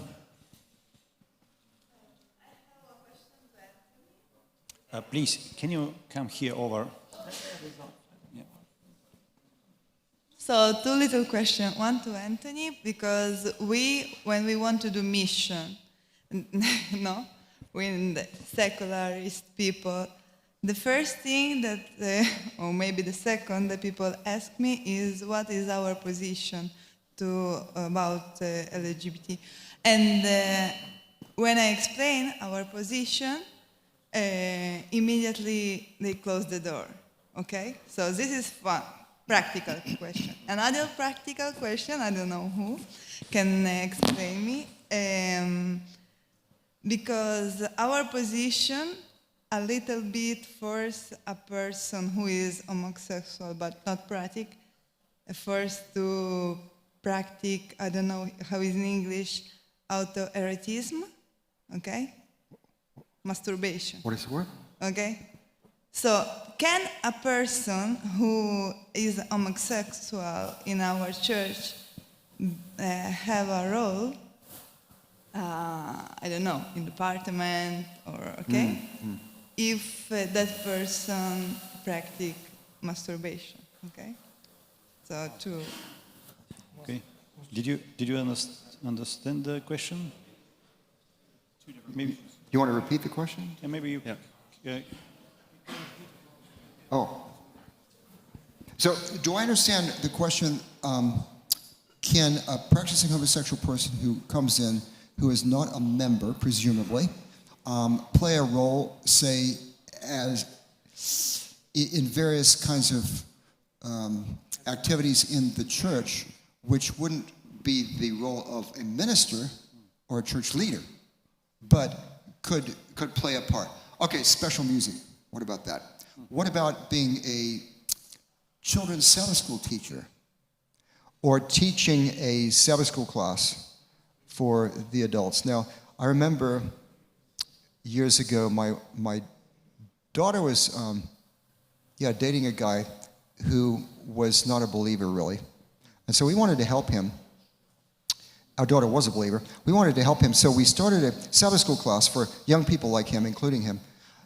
And it was very, very open and free. Anyone could say whatever they wanted, and we just worked with it. But we did study the Bible together. And one day we had an atheist guy teaching a lesson on John 10. You know? I think that was a pretty positive thing, because it was getting him into the Word and so on. However, we have to be careful about ministry, and Barney is exactly right. What's the effect on people? And it can vary from situation to situation. If that person is in a role that's viewed as exemplary, and if they're actually teaching in a way that would be a leadership role, then that could be really problematic. It depends what the topic is and so on and so forth. So case-by-case basis, I think James 1:5 is great. You know, if anyone lacks wisdom, let him pray.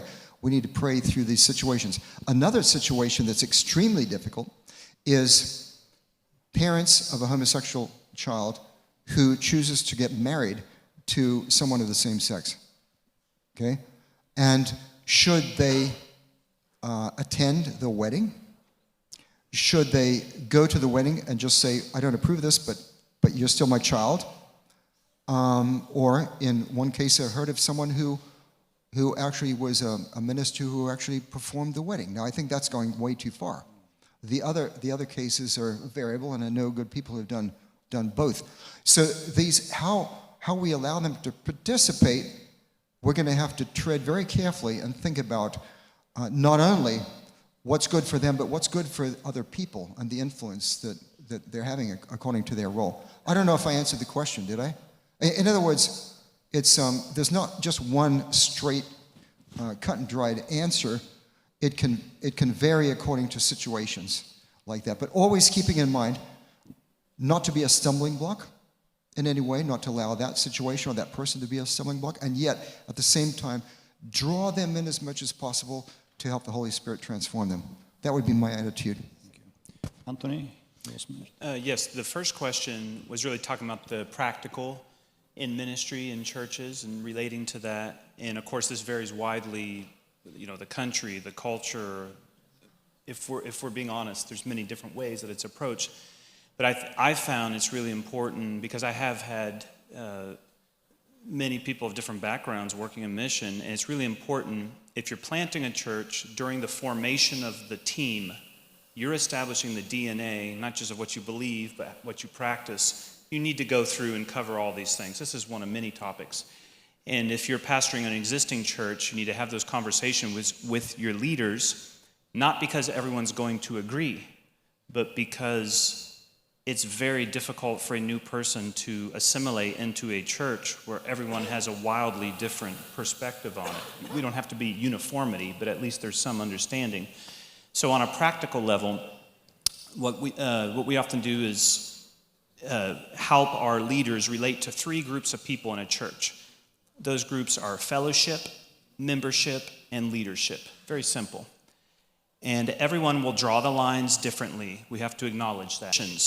Where they would say you can be not only identify as same-sex attracted, but be practicing and be in fellowship, membership, and leadership. I see these big issues right now at the Church of England, where we live, but even within the Adventist Church, there's some variety. So you have to decide if someone identifies as same-sex attracted, but they are practicing or are not practicing. Which of those three areas are you going to create a culture that they can get involved with? So many people would see my position as maybe more conservative or traditional, but I would say if it's same-sex attracted but not activity, then yes to all three, which I think was the position of the presentation. But if someone is identify as same-sex attracted and active and very open that there's no issue with this, then I would say fellowship, yes, but membership and leadership, no. And then the other thing I wanted to mention is we need to create an environment where the goal is not to be heterosexual. I think this is a common thing, because sometimes when we have this discussion, it's almost as if being a heterosexual is what gets you into heaven. This is an issue of identity. So our identity is not, I would never introduce myself and ask a question and say, I'm Anthony and I'm a heterosexual man, right? I'm Anthony, I'm a follower of Christ who happens to practice traditional sexual values. So when you have that conversation, the goal is not to turn those who are same-sex attracted into attracted with the other gender, but is to root our identity in Christ. So how can someone who's same-sex attracted or heterosexual, how can we change our identity into I am a disciple of Christ? And then we address those other conversations in that context. That creates a level playing field, I think. Just like the example from Leviticus, which I had never noticed before, that it also talks about adultery and it talks about other things as well. So I think when we put it in that context, it doesn't magically solve everything, but it creates an environment where we're on a level playing field in terms of pursuing Christ and our identity. Maybe the question was also, as I understand it, how can we deal with the question in our missionary approaches when we touch the question with people who are not Christians, who are not Adventists, not to break the bridges to them?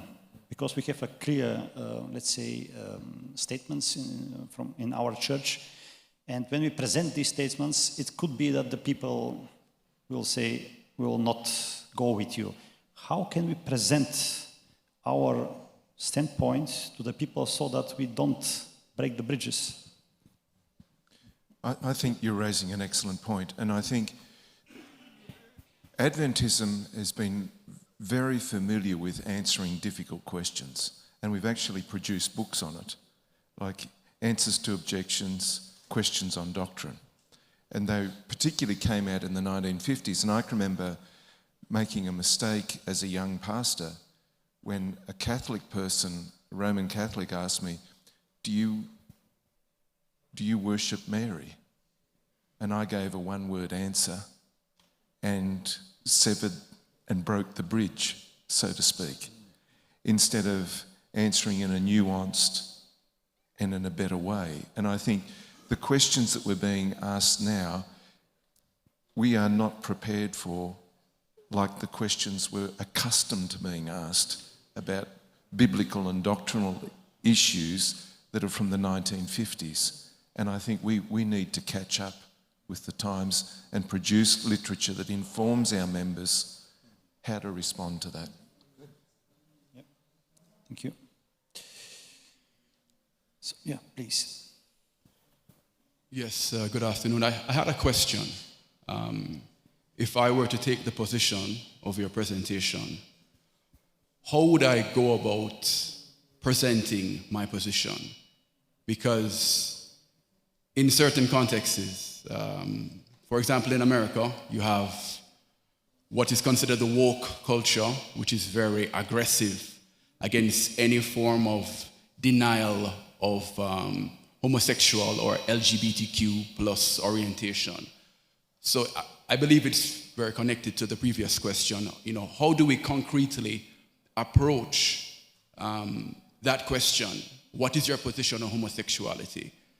And is it that I don't describe my position, but I live it out? Or should I be vocal? Because we see that people who are outwardly vocal, they're often ostracized or treated in a negative fashion. So if you could respond. I loved your response in regard to the fact that we need more literature to direct our people, but how do we really maneuver? Is it just something I should live, or should I be vocal so that there is a voice out there? Thank you. Thank you for that question. Okay, this is a not so easy question. It deals with church culture and the deep roots which we have in our churches dealing with people. So, does somebody wants to say something about that?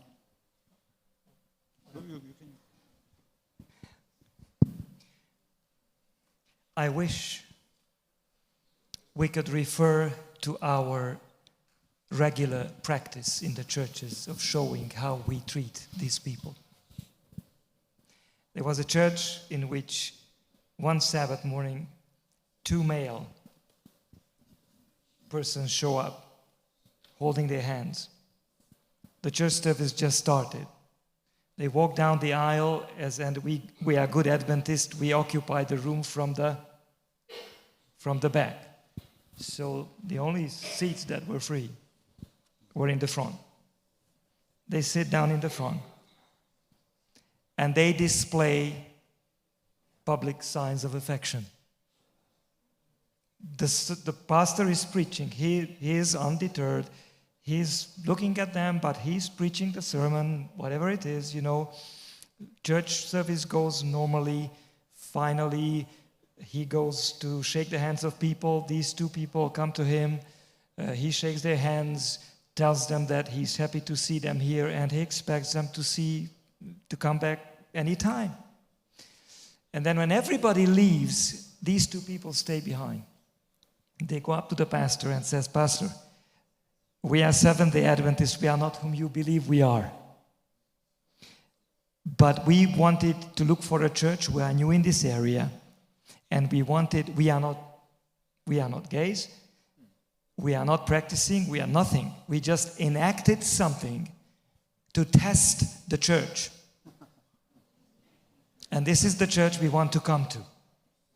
We've been to many others in the area."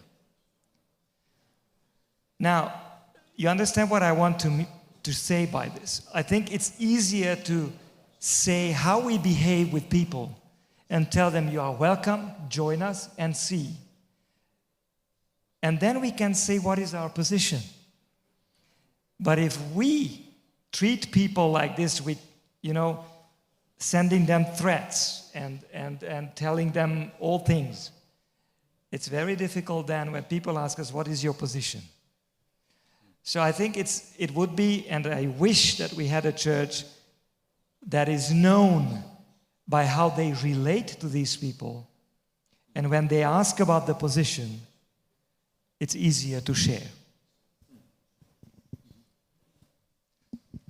That's very good. Maybe I'll make a PS to that, and that is, one thing that we could be vocal about is our affirming the rights of every person and how we love every person, and we should respect them as human beings and so on. So, in other words, social justice. Now, I know the term social justice has received some bad connotations from some, but in a good sense, social justice, standing up for the rights of people, and we can do this in quite a public way. So we as a church want to say that we don't believe in harassment or anything. These people have a right to be citizens and to live and so on and so forth. And that could go over very well. Social justice, if we underestimate the power of that, let me give you just one illustration. A Korean pastor told me that Korea was conquered by Japan in 1910. The Japanese occupied Korea from 1910 to 1945. 35 miserable years, mistreating the Korean people. It was very, very bad. And the people who stood up against the Japanese for the Korean people at the risk of their lives were Protestant missionaries. And today, South Korea is about 50% Protestant. On the other hand, what happened in Europe?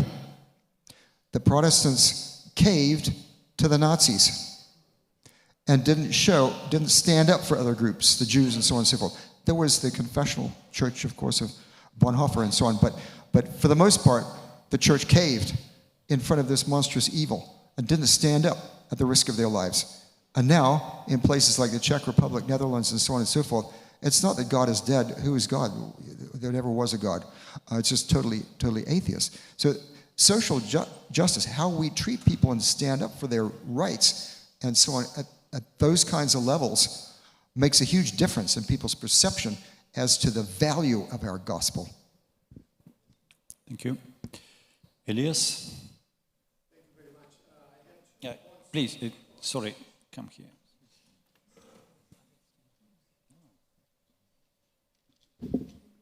Thank you very much. I have 2 points to make. First of all, I want to thank Roy for bringing such a biblical clarity to this topic, which is very difficult. And not many people have the courage to really say what has to be said. So thank you so much. I really resonate with what you said.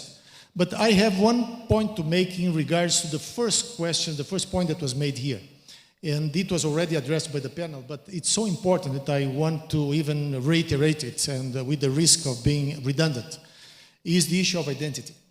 When we feel like stealing a car, but we do not steal, we don't go about saying that we are thieves. When you feel like drinking alcohol, but you don't drink, you don't go about saying you are a drunkard. You feel like smoking, but you don't smoke. You don't go about saying, oh, I'm a smoker. Why should we say I'm an homosexual if I have a trend or a tendency to go to bed with the person of the same sex, but I don't do it because I know it's a sin? So if that's the case, you are not an homosexual.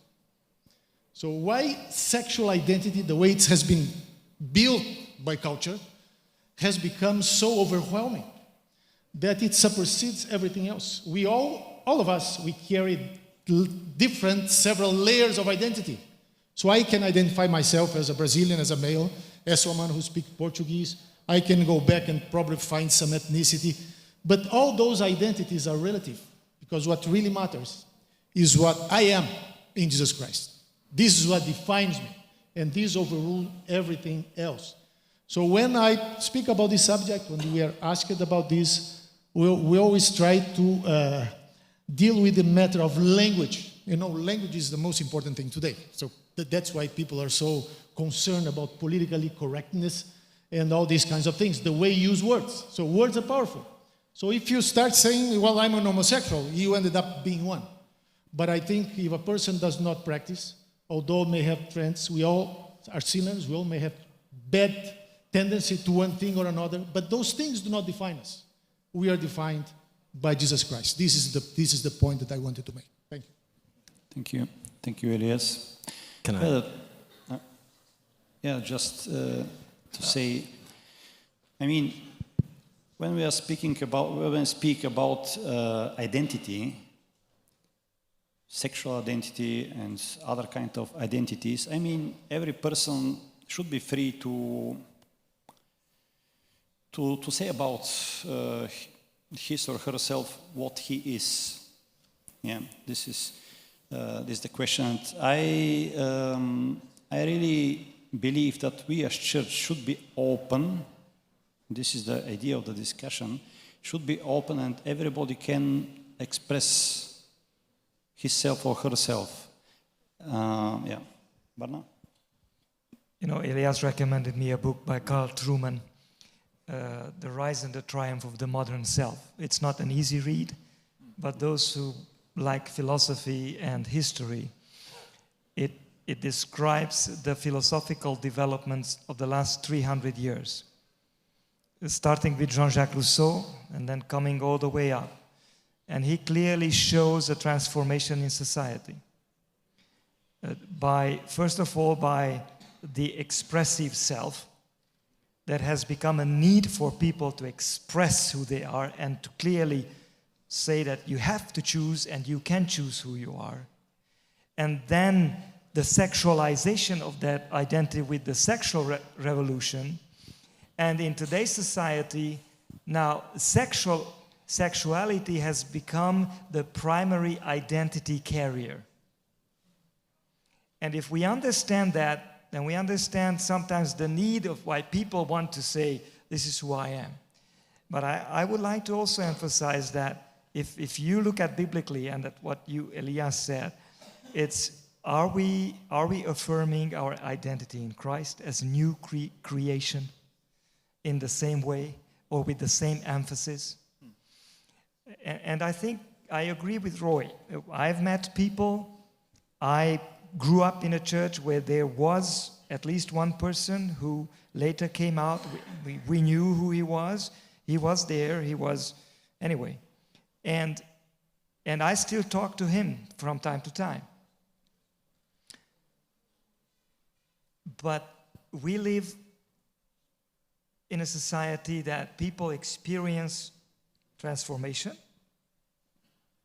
We live in a society where people, our members, do not experience this change when they completely give their lives to Christ, and the orientation stays with them. And there are people who say, yes, the orientation is still there, but by the grace of the Lord, it's not my primary identity. It is not who I am. It is not what defines me. It is there, but I still can't live a normal life. And I think we have to understand that issues and problems of sexuality are equally a problem for heterosexuals and homosexuals today in society and in the church. The problem is the human selfish being that is not surrendered to Christ. And when you have that, you can be heterosexual and live in sin, and you can be homosexual and live in sin. And when Christ is in your life, then you can be either or and still live a life that is pleasing to God. Thank you. Torben, after that. Yes. Torben first. What I recently came across that I found quite helpful in regard to this is that when we're dealing with the issues of identity within the scholars and also conservative and evangelical scholars, they said there's sort of different levels of this. So like the basic level in which is sexual attraction. That means someone who experiences that they have like a same-sex attraction, but they doesn't necessarily practice it. It doesn't become an identity. The next level is sexual orientation, where it becomes like a bit more, like you say, like it's not like necessarily the defining thing, but then the highest thing is sexual identity. You know, that's when this sexuality is a defining issue of who I am. But within this, like people are in very different levels of that. So you can have, I think, we see that also research people who identify as, say, homosexual, they have a very high percentage of homosexual practice. But people who may say, I have a homosexual orientation or just a same-sex attraction, in those groups there's a huge percentage who actually don't practice what they may feel like an inclination for one way or another. So I found that quite helpful to distinguish that there's sort of different levels, and people are on a very different spectrum from, like we say, the Q, questioning, not being sure even, where they are, to the process of that this is the core identity and defining characteristic of who I am. And I think when we are talking with people, it's important to understand where are they on that spectrum, like how defining is this same-sex or whatever kind of sexuality, how defining is it to them? I think that can be helpful to understand. I'm sorry, I have to leave because I have a meeting, so I'm just leaving the panel because of the panel, but thank you for being with us. Okay. Thank you, Torben. Maybe I'll just add a word to that, and that is there is a lot of depression and suicide that goes with some of these sexual identities.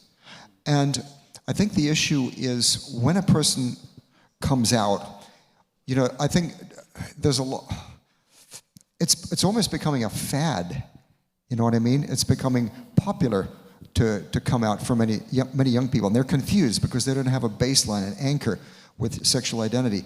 But if there's someone who is truly homosexual, it's not like some of the other kinds of things that we don't do, the don't ask, don't tell kind of things. It's like, do you accept me for who I really am? That's what it's about. It's about social acceptance, I think. And it deeply affects that person to have them accepted for who they are rather than who people think that they might be. I think that's the issue. And I don't think that any of us who don't have that kind of orientation can really understand it very well. So we have to listen to them, listen to their stories and how they feel, and then allow for them to express themselves in ways that they feel comfortable with and hear them. Yeah, thank you. Please, but maybe came here over to... Yeah, sure. Okay, please. Thank you so much. My question is for Anthony. He spoke about reaching out to immigrants as part of our mission as a church. I think when it comes to missions, contextualization is very important, and culture is also very important. And over the years, in both TED and EUD, we've found a trend which has to do with ethnic churches or immigrant churches, like Filipino churches, Ghanaian churches, Portuguese, etc. Do you think this is a good approach in terms of reaching out to immigrants in Europe? And what will be your advice moving forward in that direction? I'm happy to respond, but I don't know if that departs maybe from the focus of the panel. If it's just discussions on this, maybe that's... We have a couple of minutes, and maybe I want to ask if you have questions to come here in front, so we can see you, because after that we should end with our discussion. But we don't want to give everybody the opportunity to speak. So if you want, just queue here so I can see you. Please. Here.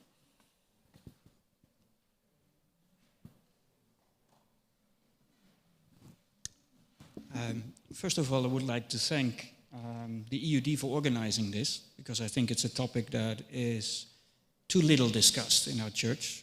We think a lot about it, but we don't share our thoughts about it or not. I get a feeling that everybody standing in the microphone and in the panel is agreeing with the presentation that was given. I don't. I don't agree with the interpretation of Leviticus as it was given. I don't see the relationship necessarily as morally evil, just as I don't see heterosexual sex with a woman that is menstruating as morally evil either, which is mentioned in the same text. So if we declare one morally evil, we should declare the other one too, and I don't believe that, frankly. In the same trend, I don't believe in that interpretation of Leviticus, because just a couple of texts before that, it says it's okay to have sex with a slave that belongs to you. I don't think we agree with that either. Contextually, if we look in the text, it's very difficult to make a discernment between ceremonial unclean and morally unclean. It's something that we impose on the text, but textually, you cannot find it anywhere which law is morally and which law is just ceremonially. We do it because with certain texts we have an issue and we don't want to follow them. And so we just declare them ceremonial and we can push them aside. There are many laws that are given in Leviticus which we don't do. And we have a good reason for it. And if we follow the trend that is presented this evening, we will go back to a very legalistic church. And I don't think that's where we would like to go back to, that we were following all the Old Testament laws again. I don't think that's a good way. That's just my humble opinion, because I know you're a specialist on Leviticus, so I could not argue very strongly with you, but that's just my own understanding of the text. Just a couple of things that were worrying me too is that there is an off-the-cuff remark about American society that has just adopted the legalization of gay marriage, and that is somehow the start of the decline of American society. I come from a country where they accepted gay marriage as first in the world. I haven't seen the moral decline in the Netherlands that you might be referring to. Certainly not related to that law. There are other laws that might do the moral decline, but to blame gay marriage on the moral decline of societies, I think that's a very, very dangerous statement to just make, and an off-the-cuff remark that is not very good. Another remark that I would like to make is that you stated that as a counter-argument, that God knows everything and he revealed to the people all the different sexualities, so he would know, the writers of the Bible would know about them. Yet you admitted in the beginning that they didn't know about intersex. So, but God knew about intersex. So basically the writers of the Bible, didn't know everything. So it could be also applied to the LGB and all the other letters that are following. Just maybe two questions. It's a shame that the psychiatrist left, because I had a question more about if we persuade people that are homosexual to live a celibate life, and that's going to be basically the rule in the church. The only way you can be is by living celibate. What if that causes psychological issues with people? I mean, the Bible says it's not good to be alone. I'm single. I used to be a conference president, so it's not that rare. I must say a lot of divorced pastors are here too. That's another thing. But if we know that it is causing a high rise in suicidal thoughts, for not being accepted, for struggling and having the perspective of being always alone for the rest of your life, because that's what we're asking from them. Eh? Is that correct as a Christian to impose a rule on people that might cause them complete distress and a deformity of how life should look like? And then to actually ask that by people that are freely and happily to have relationships. Shouldn't we be a little bit more humble and leave that up to them? So that's one question, is that, have we considered that? The second one, we talk a lot about practicing homosexuals. Just explain to me, what do we mean with that? Holding hands? Is that practicing? Is it only the sexual act that makes someone practicing homosexual? If not, if we say no, even holding hands or maybe even kissing, do we hold that same standard for heterosexual relationships? So if a boy and a girl is holding a hand or are kissing, they're having heterosex. I don't believe we have that same qualifications, but if two guys are holding hands, as was given as the example, suddenly they're practicing homosexuals. So the only way we could find out whether they're practicing homosexuals is asking them whether they have sex in the bedroom. Is that going to be a question when they get baptized? Do you have sex in the bedroom? Are we going to check that too? I mean, we're coming in an area that's completely ridiculous. I would almost say, accept them. If they live together, I don't care what happens in the bedroom. It's not on me. It's on them. It's between them and God. I don't have anything to do with it. Please live and let live. But the question is, define for me what is practicing homosexuality, because that seems to be a linchpin on accepting them or not. So it might be good to actually know what that means. And do we hold that same standard for heterosexuals? And if we do, are we happy about that? The question. Thank you. I really appreciate your frankness. Can I respond just for a moment? Yes, I appreciate your frankness very much. And I would recommend on the issue of the applicability of certain biblical laws and non-applicability of others, I recommend that you read my book, Old Testament Law for Christians, Baker Academic, because I deal with that. It's very clear in Leviticus 18 and 20. You can look at the penalties. For one thing, God says in the end of Leviticus 18, all of these, anyone who does any of these things here, is karet, cut off, which is a terminal divine penalty. So they're all clearly condemned. Now the other issue about having sex with a slave and so on and so forth, there was some ways in which God, you call it divine accommodation to human weakness. And so those things are challenging. And then William J. Webb in his book Slaves, Women, and Homosexuals talks about how there's a trajectory where God brings people up from where they were in their culture to a higher level. So it was a terrible mistake in the United States for slave owners, for one thing, to then go back to the Torah, see what those laws were, and then enforce that on slaves, because not realizing, hey, we're in the Christian era. It's a different standard. So that's one issue. Now, you mentioned my off-the-cuff remark about America. I told you what my feeling was about, okay, here's things are going down the tubes. Now, there are many other factors besides that, but that one, that's not the only one. I mean, but to me, it was kind of a symptom that, and there was a very massive shift between the Clinton era. Just a few years before, there was the Affirmation of Marriage Act, and then a few years later, there's this. So a huge shift in American society in this way. And I don't know about the Netherlands. I don't follow your country, but in the United States, there are tremendous social problems since then, not just from that, but many tied to that and other issues as well. So it's much more complex. That was just a off-the-cuff remark, like you mentioned. Now, the other issue about what is practicing homosexuality, look at David and Jonathan, okay?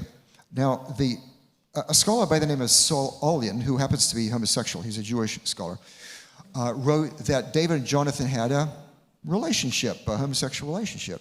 There's no evidence for that at all. When David says that there's a bond between us greater than the love for a man for a woman, Olien didn't understand military personnel. Now, I have a nephew who is married to a former U.S. Army Ranger, and a bunch of his buddies were there at his wedding.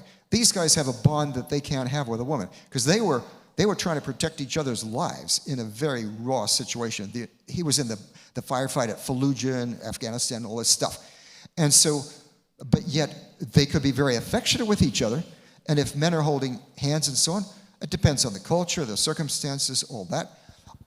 And if you're just, I remember when I was walking with my best friend, I was walking with him and our wives were walking together behind us, walking in San Francisco, walked past a man, he looks up and says, "Oh, how long have you guys been dating?" That's not practicing homosexuality is not holding hands and things like that. Now, how invasive should we be? We don't go and get private detectives to bug people's houses or look in their windows and that kind of stuff to find out if they're doing heterosexual misdemeanors, right? And if there's two guys that happen to be rooming together, we can't assume that they're practicing homosexuality. And so these kind of things, we just got to be very careful about that and not be unchristian in the way we approach the whole thing. If, however, as in 1 Corinthians 5, there's something blatantly open, everybody knows about this and it's true and they acknowledge it and everything like that, then that's a different situation. There's a lot more there, but I think we're getting close to the end of our time. But thank you very much. I appreciate that. Thank you. So, time is up, but because Laszlo is my friend, he will have the last opportunity to speak. I just want to confess I am walking with men holding hands very often without being homosexual. It is a cultural issue. If I go to the Maasai in Tanzania, holding hands is a sign of trust and friendship. I'm not having a question, just a half question, but as a church planter and a marriage counselor, I meet very often in the church people who has this kind of problem, being an Adventist and homosexual at the same time.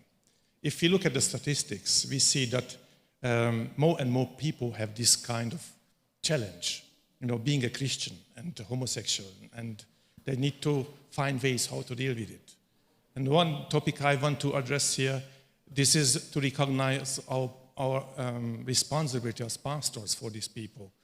How does someone become homosexual? If a young boy discovers something is different, he enters the first phase. The first phase is, I don't know what's going on with me. Insecurity, instability, life questions, and they think a lot about doing suicide. I think for us as pastors, it is a duty to recognize these opportunities, and not only to develop normative approaches to homosexuality, but also to develop pastoral approaches to homosexuality, how to offer support, how to help people in these times. I have done it many times with homosexuals, and I know many of them are honest people. And if they come to you and they say, I understand it is sin, please help me to be cured and healed, and you start praying. So my half question is, do you know any ministry in the Adventist church helping homosexuals to become healthy again, if he considers a problem? Because I have met many homosexuals, and they say, I'm ready to pray and fast and do everything. Pastor, please tell me what to do. After coming out and going public, homosexuals have the next problem. They need very special assistance. What is my story with Jesus Christ? No, I know people don't like me, and Christians are judging me. It doesn't matter, because I came to the point to make coming out and going public.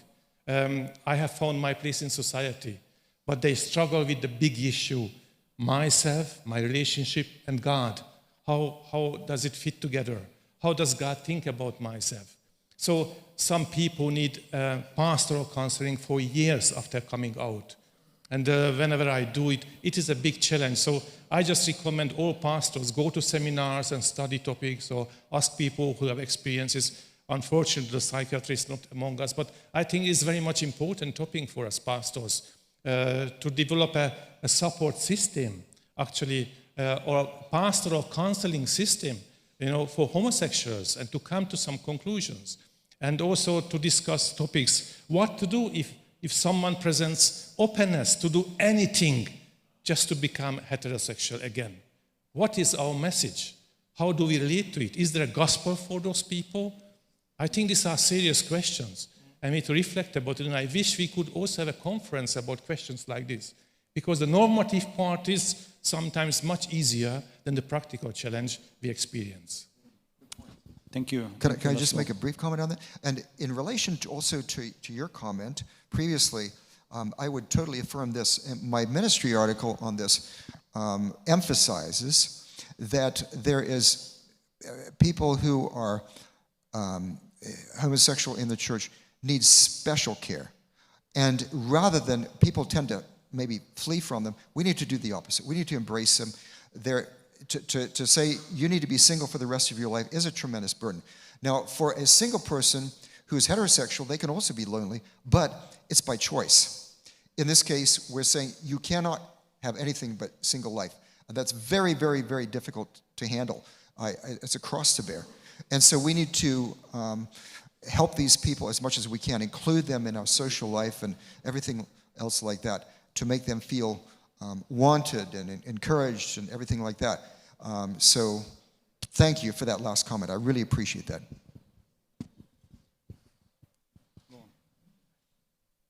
I know that these questions are very complex, and the Inter-European Division is planning to have a conference for 3 days in 2024, end of October, just prior to our year-end meeting for church leaders on these issues. And we will have, of course, some biblical section, but we will try to have also a practical approach on how to deal with this issue, first of all, in the family, because this is where it starts, how to deal with these issues in the church, and of course, then we have the church policy issues and all these practical discussions related to fellowship, membership, leadership questions. And we hope that we will bring some more clarity. We are not going to fix the problem, but at least we will be one step forward. That's our hope. Thank you.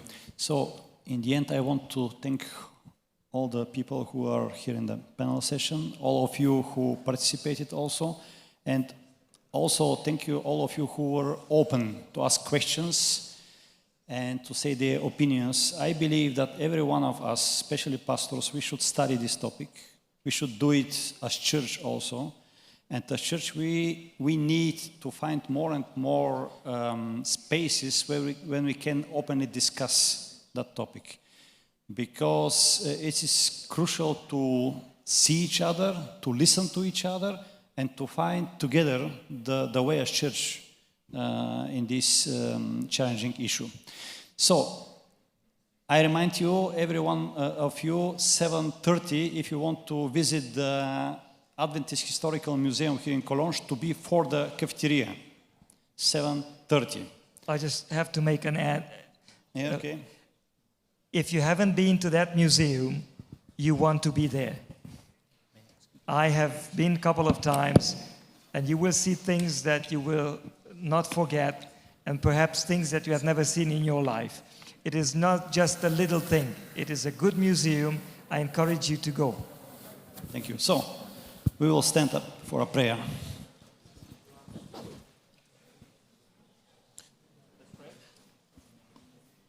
So, let's pray. Father, thank you for this great day, all the conversations, thoughts, hallway conversations, presentations, and the friendships in this room. And as we go to supper now, we just give you thanks, and we pray in a special way that you would give each of us grace to understand how to relate to your mission and these issues, not issues, but areas that we are speaking about, not only biblically, theologically, but practically, personally, interrelationships, and how to provide true care and love for people of all backgrounds in all areas. So we just thank you and pray for a great evening. In Christ's name, amen.